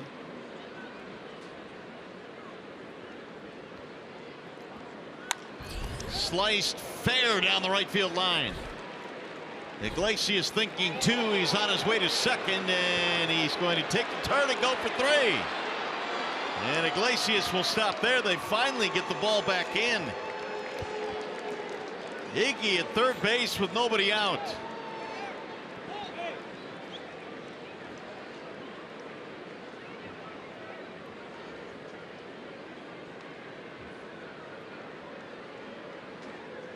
Kepler had all kinds of trouble with that ball. It rolled by him and all the way to the corner. And now Paul Molitor are going to go out and check on Kepler. It's a nice piece of hitting by Iglesias down in the right field corner. What happened to Kepler, though? He just ran into the wall or something? Yeah, I think he hurt himself right there. Oh. His shoulder. Or actually, he was holding his face.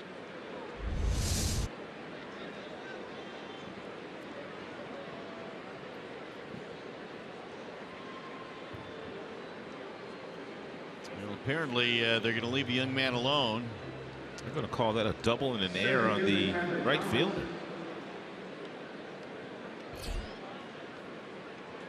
Well, here is Collins now trying to score him from 3rd.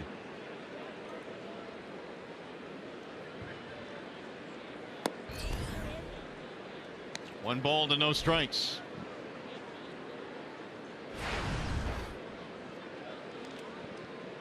Tyler, a couple of strikeouts and a flyout. Deep enough fly ball here, knocks in a run. The infield is in.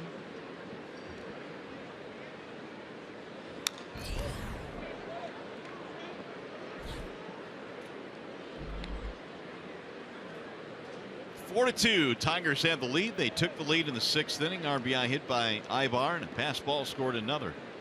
That is 117 errors now committed by the Minnesota Twins, which obviously is the most in the American League. What happened to this team from last year? It fell off quickly. And it'll get down the line and foul. I still maintain that, say what you want about, Mauer maybe on the backside of his career, and the youngsters have not performed like they had last year. Guys like Sano and Vargas and Rosario. Right. They still can't pitch. I mean, their rotation still is devoid of a lot of even 2s and 3s. You know what I mean? And they've tried a number of different things to get some good pitching in here. I mean, they've gone out the free agent route and tried to bring in some guys that were, okay in other places, because Minnesota's always been a small market team. But you're right, until they start to pitch a little bit better, it's going to be tough to win ball games for them. 2-2.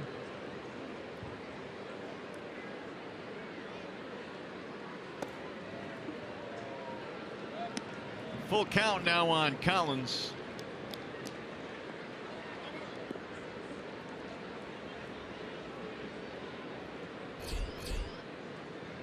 Miggy waiting on deck.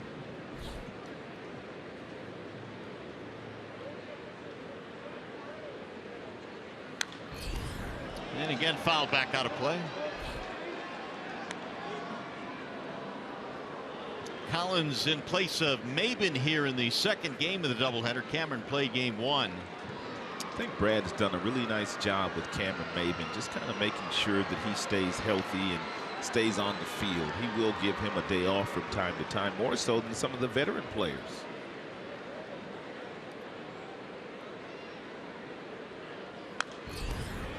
Another one fouled back out of play. I think the aim going down the stretch here is that some way, somehow, Cameron's going to have to be in the lineup every day, the final, few games of the season. They want to preserve him.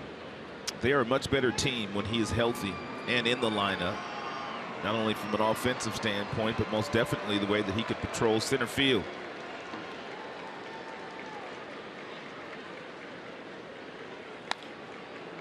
That's going to go down the right field line and foul. How about that? The Red Hat Red Sox continue to play well. They beat Baltimore 5-3. And just like we talked at about 1 o'clock this afternoon when we did our open, the Tigers could go home in the playoffs here tonight with a win. Collins finally strikes out in the 9th pitch of the at-bat. 1 out, runner stays at third. Here's the Bernstein advantage. The Twins bullpen, it's been an advantage for most teams to face them. Oh my goodness, 300 runs allowed this season, most since franchise moved to Minnesota. Oh. Infield still in now with Cabrera up there. And he rifles one to third. And they're going to get a double play. You gotta be kidding me. What a play by Escobar.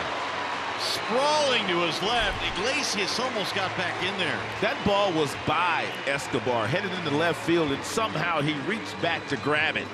And all Mickey can say is, wow. Rifled. Iglesias coming up a little hobbled. They get a double play. And coming up, the McLaren Health Plan 7th inning stretch.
Martinez and Detroit over the Twins in the last game of the road trip. Target Field is one of the best baseball stadiums that we'll go to. It really is cool. But one of the oddities is that out in right field, there's an overhang. And there are 4 different surfaces that a ball could bounce off of. And so J.D. Martinez told me he absolutely has to be on his toes. You don't know if it's going to hit limestone or concrete or wood or padding out there. And you're also aware of the overhang. So he said you're backing up, you're backing up, you're backing up. You hope that it doesn't hit above you, because if it does, it's more than likely going to be a triple. But J.D.'s probably a little relieved that this is the last time the Tigers will be in this ballpark this season. Are you right? Yeah, and the Tigers Keats have a chance to win every game in this ballpark this year as Justin Wilson takes over now in a wall side windows pitching change. And the first one home is a check swing strike. Kurt Suzuki. I like that pitch by Justin Wilson. So many times this year we've talked about the fact that he comes in throwing fastballs, and the opposing teams, they start to look for that fastball because he did it the first couple of months of the year. But if he starts to incorporate that breaking ball from time to time, he'll start to get more swings and misses on his fastball as he was getting earlier this year. It's a good pitch. After the first pitch, breaking ball right back with 95, and Suzuki couldn't pull the trigger. Suzuki batting for Centeno here in the 7th. Tigers lead 4-2. Buxton and then Beresford due up. Wilson takes over for Verlander's 6 innings, 11 strikeouts for Justin. Swinging a miss. He had him tied up, 1 gone.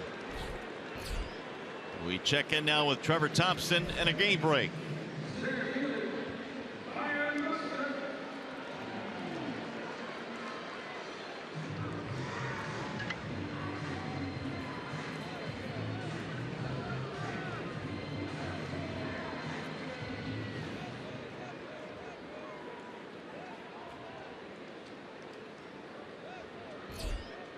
Four straight losses for Baltimore, so they are fading down the stretch. The Tigers taking advantage of that. Boston went into Baltimore and swept them in Baltimore. In Baltimore, and Baltimore was an outstanding home team this year. Red Sox have won 8 consecutive games. Baltimore had won 47 games at home this year. Well, a lot of times when you play a team that is red hot like the Red Sox are, it doesn't matter where you play them. Buxton had a home run in the 5th, which at the time tied it up.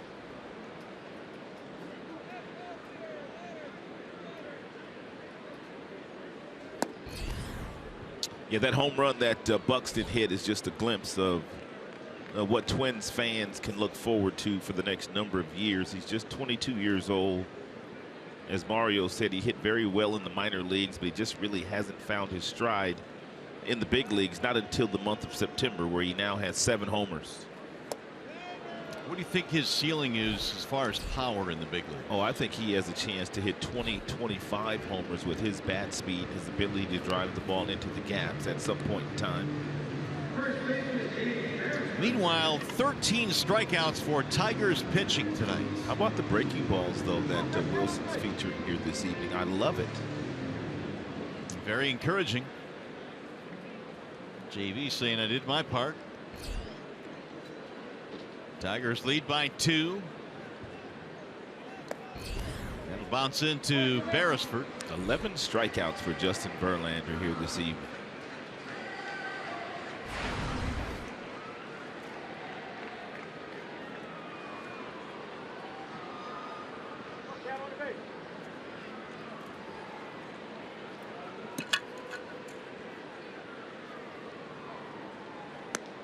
Way high, and the count goes 2-0 now on Beresford.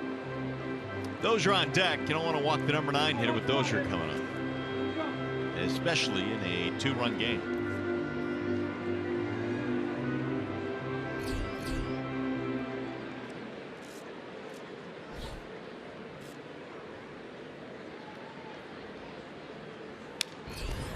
Line foul, back out of play.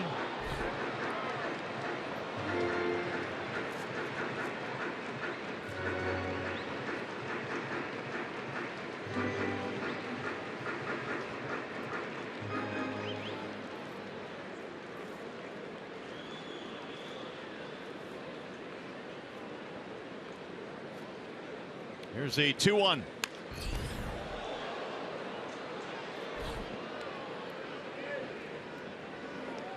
Well, if this score holds up, Verlander will have won his 15th of the season, but have an ERA of 3.21. As we talked about the potential Cy Young candidates. But again, he leads the league in strikeouts. Going to be a tough vote this year. Sale outside. Each of those guys that we put up last half inning and with a chance to win a Cy Young, they all have good numbers in some category. Verlander with the strikeouts, with the whip, strikeouts per 9, opponent's batting average. Verlander's like 1 and 2 in those categories I just gave you. And every last one of those guys is 1 or 2 in some category. Meanwhile, Beresford hanging tough here. This much I can tell you, had Verlander got more run support, he had more wins than what he has, and he really should have more wins, he would really be in the cut of winning another Cy Young. Yeah, I think he'd be knocking on the door in the 20 range had he gotten a lot more run support. And then it would pretty much take care of itself.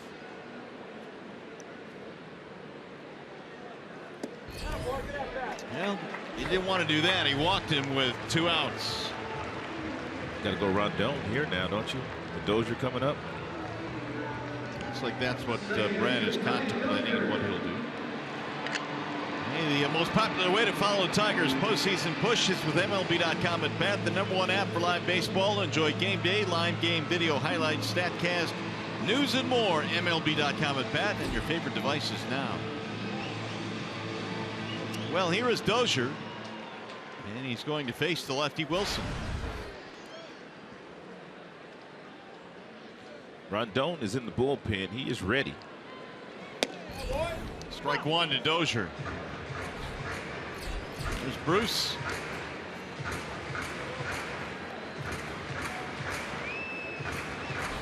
Brad electing to stay with the lefty here. Dozier is 0 for 3, 2 strikeouts and a flyout.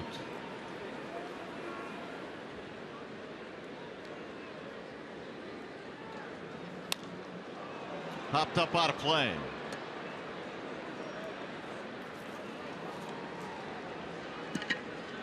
Here's Dozier's splits. Batting average over 300 against lefties, 274 against righties. He has had 3 at bats against Wilson, but he's 0 for 3 and 2 strikeouts in those at bats. 4-2 Tigers lead. We're in the bottom of the 7th. In the air to center field. Collins will have room. And the inning's over. No runs, a walk, 1 left. Tigers baseball tonight presented by Bell Tire.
Chevrolet with the Royals in town tomorrow night. It is going to be a good one. Danny Duffy and Michael Fulmer. Yeah, last Friday night home game of the year for the Tigers, at least during the regular season. So you want to make sure you get out there.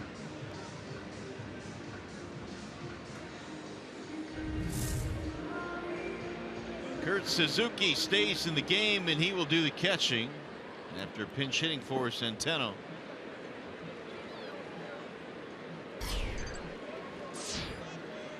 Chagua back out there, and it's going to be Victor Martinez, J.D. Martinez, and Justin Upton.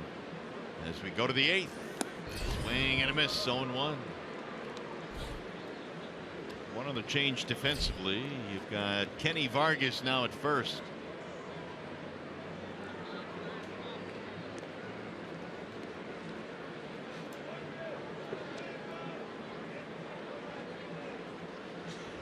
Infield playing to pull. They've got the shift on. That ball lofted in the air to right field, shallow. Kepler coming in, and one gone. We've talked a lot about the Tigers getting a lot of production from the young pitchers, and Alavilo, the GM, addressed that. It was a little bit of a roll of the dice in the wintertime because we didn't know them all that well and how good they're going to be. Really, at that time, even Michael Fulmer, we didn't know that he was going to be this good. In spring training, we didn't know he was going to be this good. He was one of the first guys we sent back out. So we feel a little lucky and blessed in that situation, but at the same time, we feel we make the right decisions for now and for our futures. Well, they certainly have made the right decisions, really, on both of those parts for now and the future, because the future looks really bright in terms of the starting rotation, but they have really also been able to chip in here in this pennant race. I remember when they sent Fulmer out, he was pretty much one of the first cuts in Lakeland during the course of spring training, and I was having a conversation with Al, and I said, why'd you send him down so soon? He says, well, he needs to go down, he needs to work on his breaking ball, he needs to work on his changeup. But I think at that particular time, Mario, the Tigers knew if anybody struggled in the rotation, Fulmer would be the first guy called up. Well, and he was given the opportunity and made the most of it.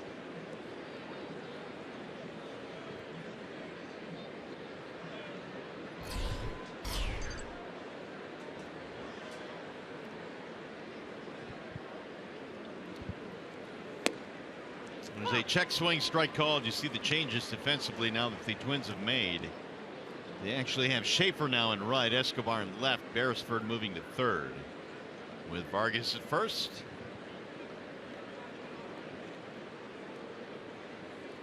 Two and two on J.D. Martinez. Swing and a miss. J.D. strikes out, 2 away. Tough series for J.D.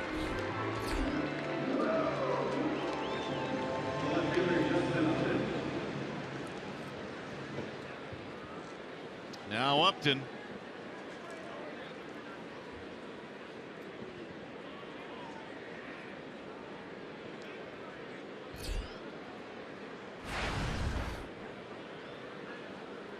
Justin has been involved tonight. A walk, a single, a run scored.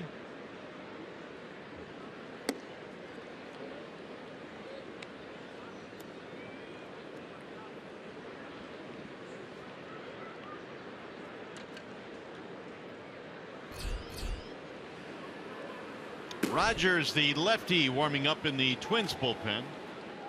Shagwine, his second inning of work here. The native of Sulphur, Louisiana, lives in Texas and played his college ball at Rice. It's a good school in Houston, Texas. A lot of good players come out of Rice.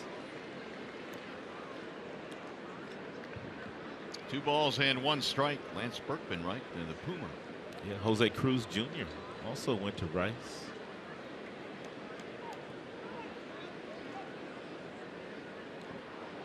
Here's the 2-1. 2-2 on Upton.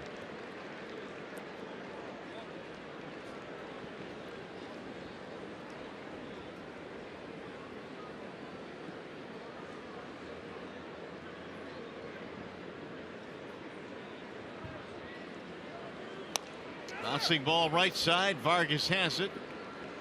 And he'll take it himself. That'll be a 1-2-3 inning for Shagwan. We go to the bottom of the 8th.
Tigers baseball on Fox Sports Detroit is brought to you by Comerica Bank. Raise your expectations of what a bank can be when it's time. Come to Comerica.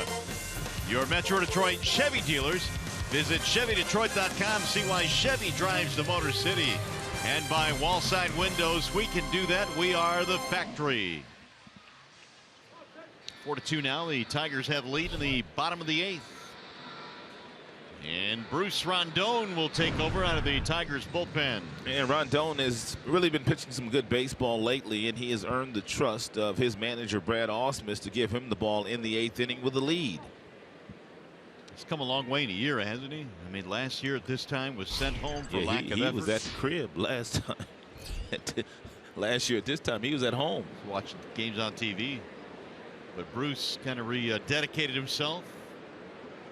And he's worked himself back up to the big leagues and also now pitching late in games. He is guarding a 2-run lead here in the 8th. He's got a fastball that can get all the way up to 100 miles an hour. But lately, most of his fastballs, Mario, anywhere from 95 to 97. It appears to me that he can command that one a lot better than he can command that 100-mile-per-hour fastball. It's gone 2-0 on Logan Schaefer. 2, 3, and 4 coming up for the Twins. That's in there, a strike call. If he gets in any trouble here, I'm expecting Frankie Rodriguez to get up in that bullpen.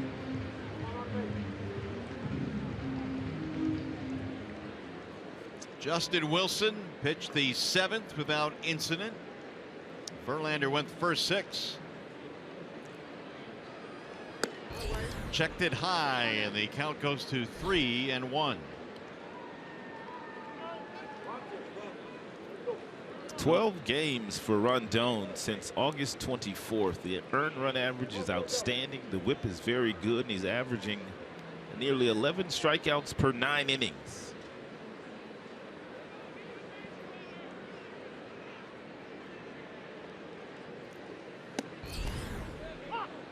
Full count now, 3-2 on Schaefer.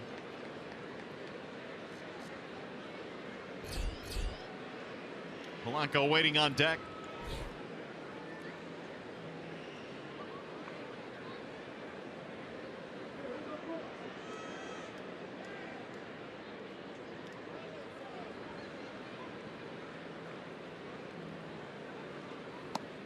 And he walked him, so the leadoff man on here in the 8th.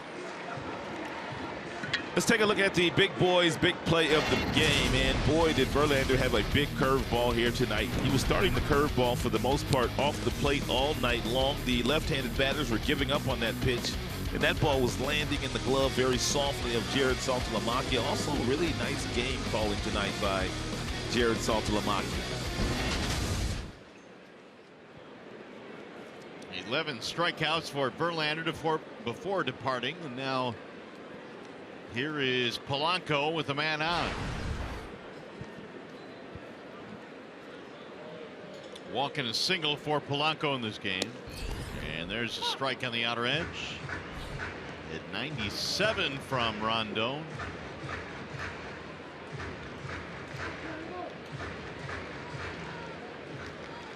Boston beat Baltimore tonight. Tigers with a win own the 2nd wild card spot.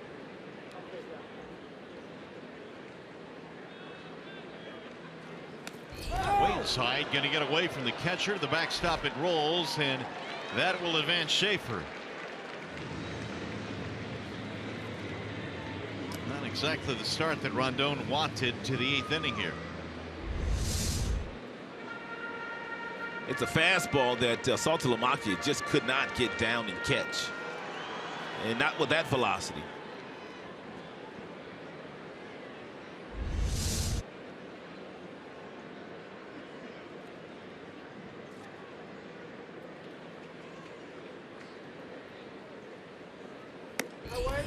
Strike call. High strike that Polanco disagreed with. Polanco's had good series. Another hit, another walk in this game. He was 2 out of 4 with 2 doubles in the opener today. Bruce ahead in the count.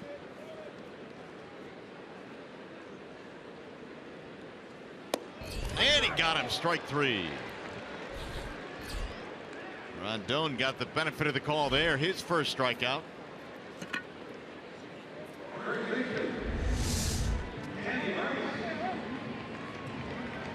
That's a well-located fastball, too. There's really nothing Polanco can do with that. Polanco did not agree with the previous pitch, which he thought was up, and he thought that fastball thrown by Rondon was off the plate outside. 14 strikeouts now for Tigers pitching in this game tonight. 14 of them. Now Max Kepler, or Vargas rather, in Kepler's old spot. Here's a guy that's got power in a 2-run game. Tremendous power.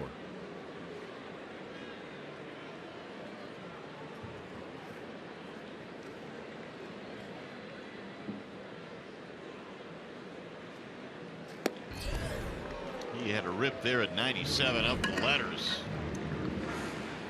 Francisco Rodriguez, in case he is needed for another multiple inning save. He's already done it 5 times this year. He's been successful 4 of the 5 times that Brad has called on him for a 4-out save. Rondon really hides the baseball well these days. He takes it right off the hip. He puts it right in the glove. And you don't see it until it comes up and at you.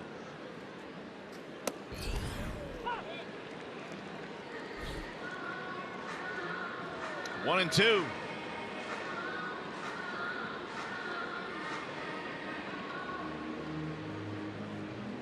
Grossman on deck.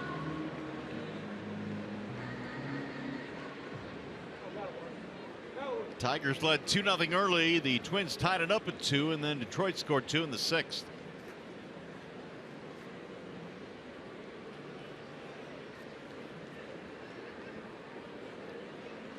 Kepler, by the way, left the game with a neck strain. Injured himself on that ball hit in the corner. He went up against the wall. Big swing there, fouled back by Kenny Vargas.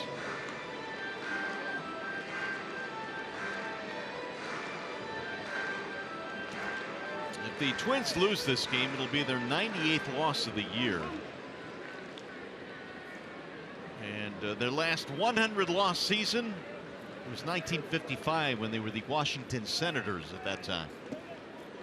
Little miss lowing in. They came close, 99 losses in 2011, but clearly after that stretch ride where they were winning division title after division title, it has been a slow road. Well, they used to have some good pitching. And back in those days when they were playing in the Metrodome, they had Brad Radke, who was throwing a lot of strikes. They had Johan Santana. They had Francisco Liriano. They had some nice staffs, good bullpens. Last couple of years, they have not been very good in the pitching department.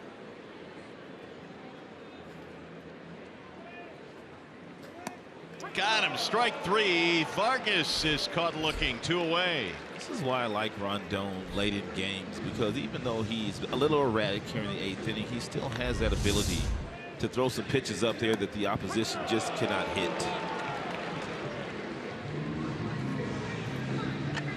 We'll make it 15 strikeouts for Tigers pitching this evening.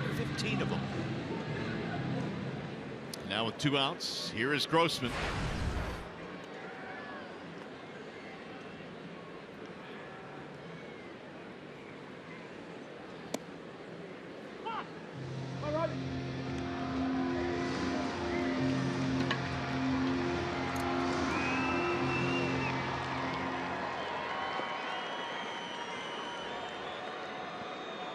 Seven of the last 8 outs were strikeouts.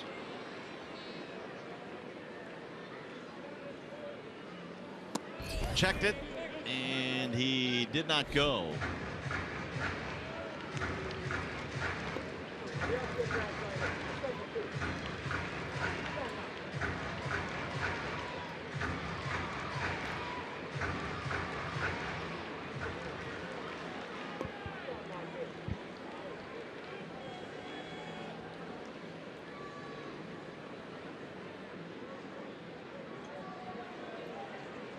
Here's the 1-1 coming home.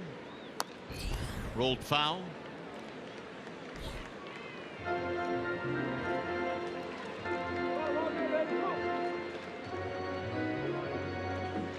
I actually forgot a season in which the Twins lost over 100. That was the '82 team that lost 102 games. So that is their only 100 loss season. But before that, you had to go to the Senators days. And they're on their way to losing 100 this year.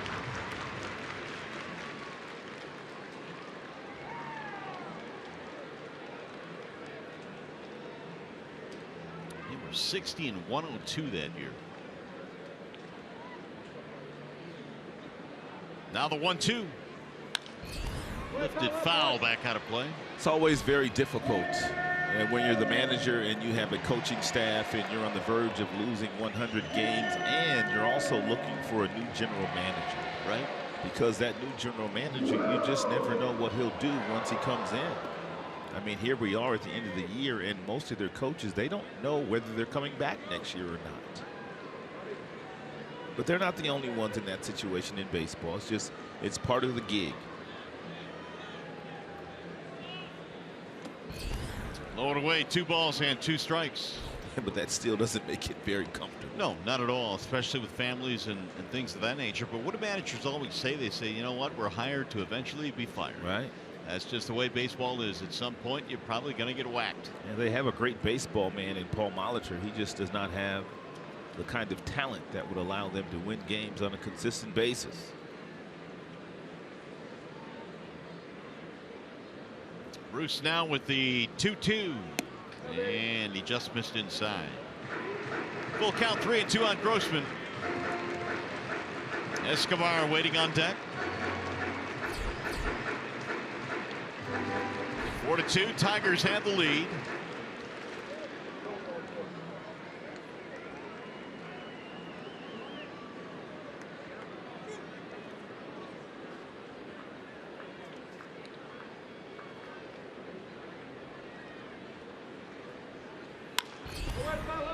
He'll get fouled, back out of play. Verlander goes 6, Wilson in the 7th, Rondon here in the 8th, and the plan is to have Frankie in the 9th to close it down. Francisco warming up right now, but just watching the action.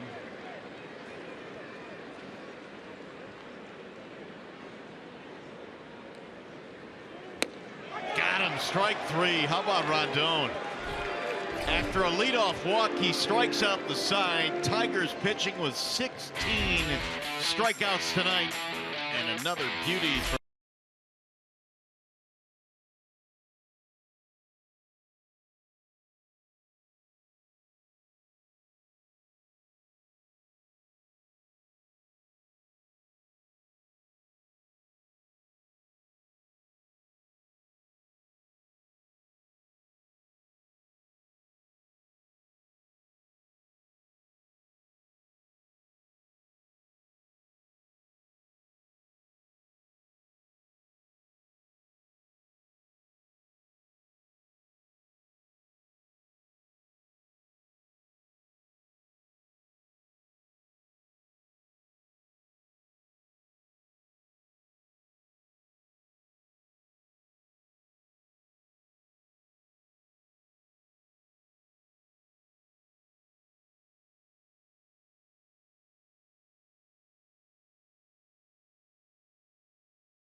Tigers bow tie. Your donation will benefit youth baseball and pediatric brain tumor research.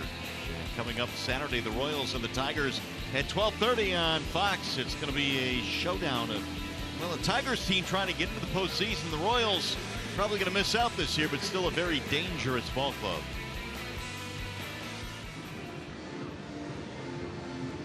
Here's our game summary. Sanchez and Verlander in the doubleheader today. They combined for 11 innings and 15 strikeouts. Both were really good this afternoon. And tonight, Tigers 13 runs scored, 6 different players with an RBI. And it's been a while since the Tigers swept on the road. They're going to try and do it here against the new pitcher now, Taylor Rogers.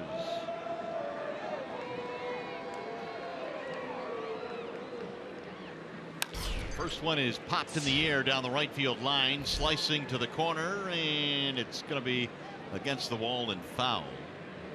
Schaefer couldn't quite get there.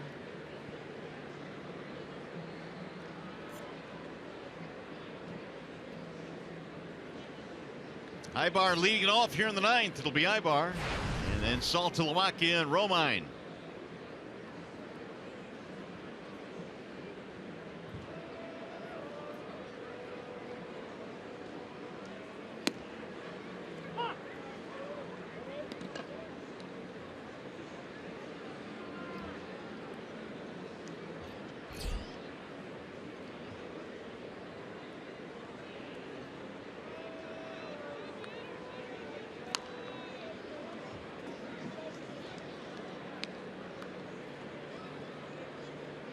Ibar's had a big night here in the nightcap. He's walked with the bases loaded. He has singled one in. He has also scored a run.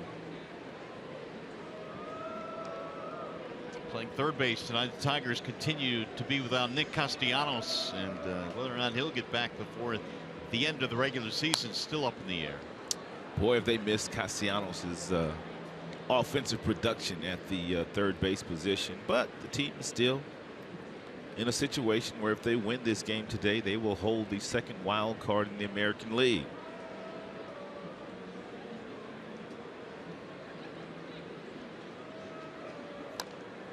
Fought that one up to stay alive. What did Brad say yesterday? That Castellanos would be back in Detroit.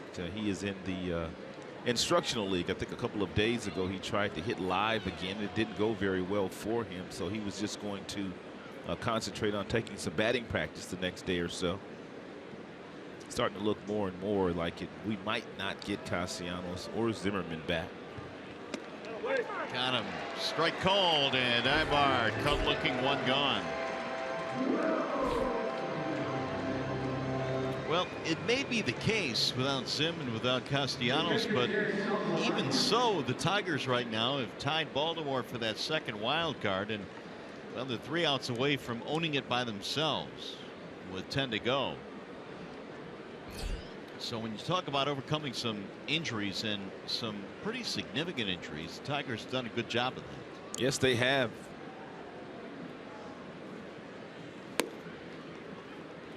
Fastball outside to Saltalamacchia.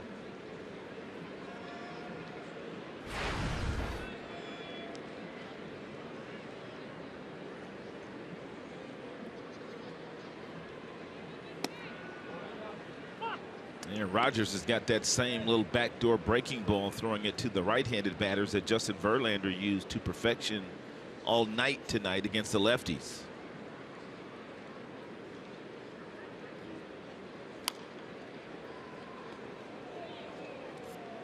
One and two on Saltalamacchia.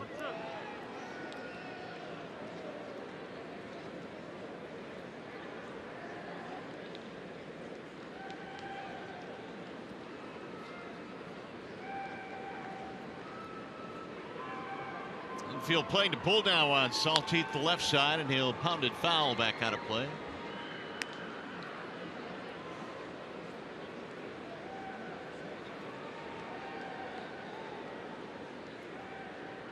How you hanging in there, partner? A lot of talking today. You good? Up great. How about you? I'm doing good, man. Yeah, you're not dragging it on? No. Let's do another one. Easy now. There's a ball outside, 2-2. You're not feeling that good, are you? Do a half of one then. It's always fun when you win. Tigers out to a nice start today, winning game one. They blew out the Twins 9-2.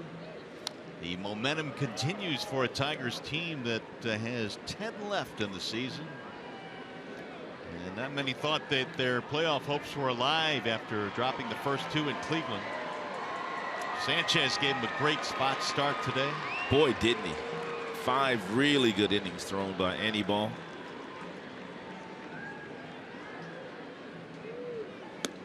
Way outside. 3-2. Sanchez threw the ball so well today that he might get some consideration for another start before it's all said and done. Well, Farmer started last night because he was pitching the best of the 3 options. Sanchez may have helped himself out significantly.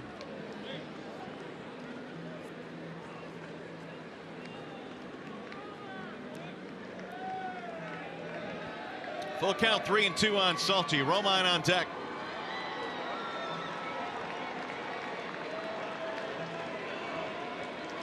Hopefully that guy will be back in the lineup tomorrow, Kinsler.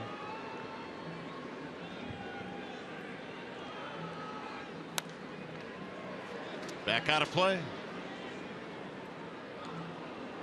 Been a lengthy at bat here for Saltalamacchia. 10 pitch at bat.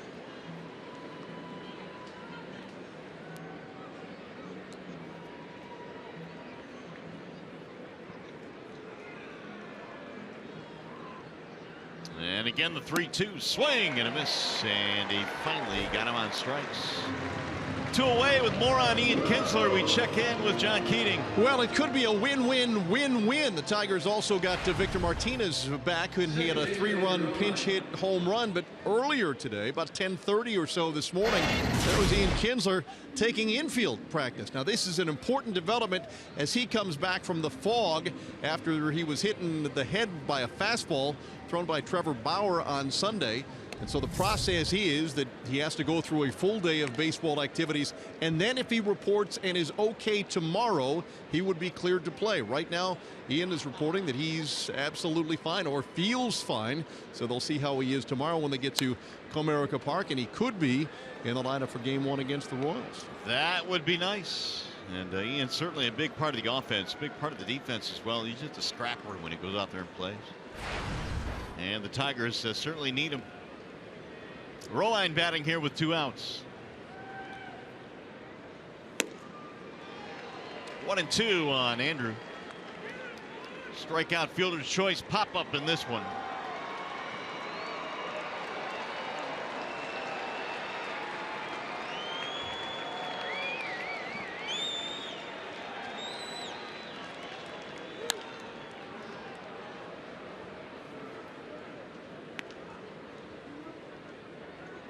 Should Romine reach, Iglesias waiting on deck.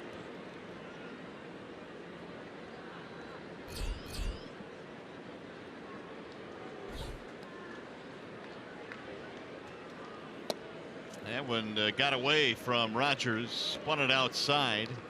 2-2.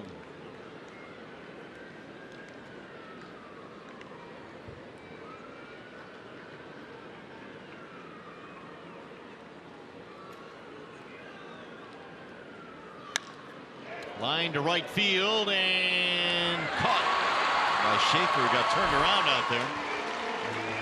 And the Tigers going 1-2-3 as we go to the bottom of the 9th. Frankie Rodriguez will come on and try and nail down the save.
game. It's Miller time, and it is brought to you by Miller Lite. The Tigers were able to take the lead in the 6th inning. It was a base hit up the middle in the air by the second baseman, Brian Dozier. Then Ibar comes up and singles right back up the middle, and Justin Upton able to come home and score, and the Tigers would not relinquish the lead.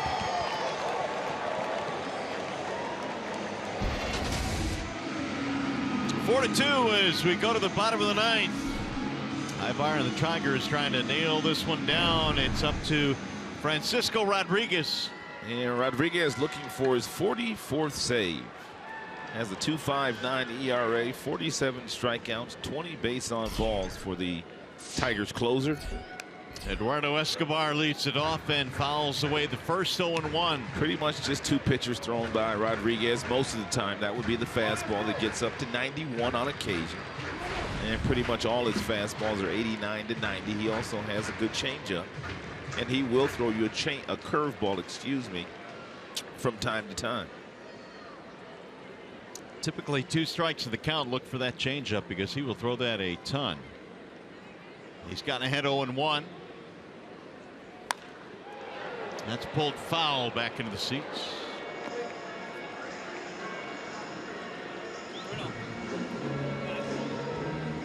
Oh, that's pretty good. K-Rod has not allowed a lefty to reach base since August the 18th. 0 for 25.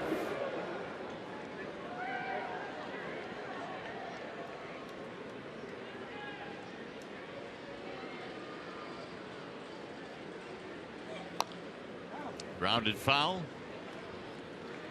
Folks are loading up their jinx tweets right now, just getting ready to push that send button. If Escobar were to reach. You know it. I can't believe they just said that. Now he's going to reach.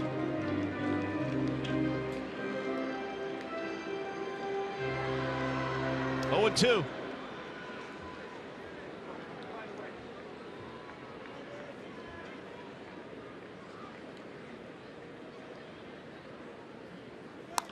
Ground ball to first base, right behind the bag. And Frankie tags the bag for the out. No jinx. 1 away.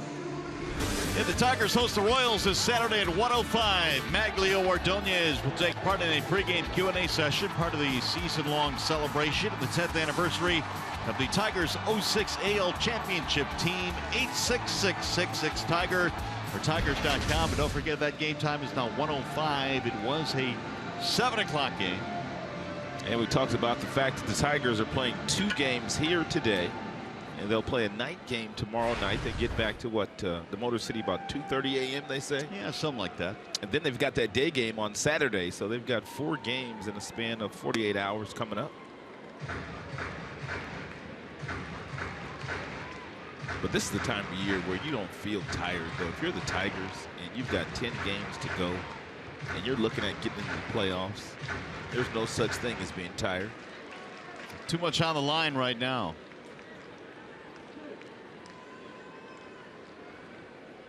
Here's the 1-0 pitch.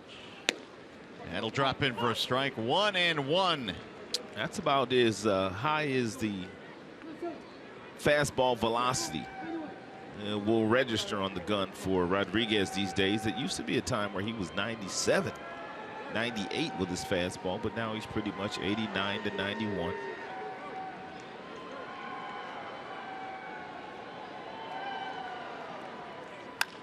Grounder right back up the middle. Don't worry. Romine right there, and 2 gone. That got by Frankie, but he was backed up well. Should the Tigers get this final out here, the Tigers would be into the second wild card position by themselves over the Orioles. What a climb it's been the last couple of days. Tigers playing some good baseball.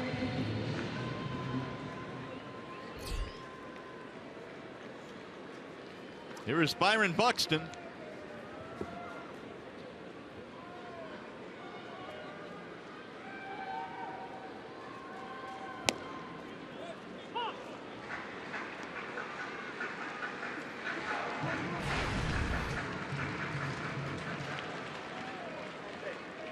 Buxton took Verlander deep in the 5th inning, an opposite field home run. which at the time tied the game at 2. Then the Tigers went ahead with a couple of runs in the 6th. Ooh, nice change piece there thrown to the youngster Buxton. The bottom just fell out of this pitch.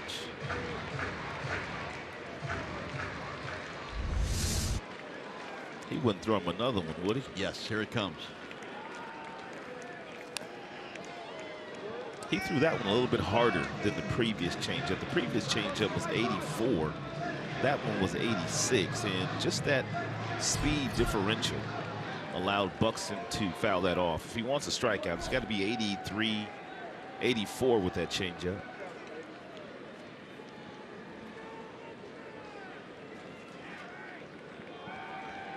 Oh, 0-2 on Buxton, trying to keep it alive. Sano has moved to the on-deck circle if he reaches. Swing and a miss. He will not reach. He struck him out, and the Tigers will sweep the doubleheader. 4-2, the final score. The Tigers a winner. Now we send you to the Call Sam Studios. Trevor Thompson standing by with Tigers Live.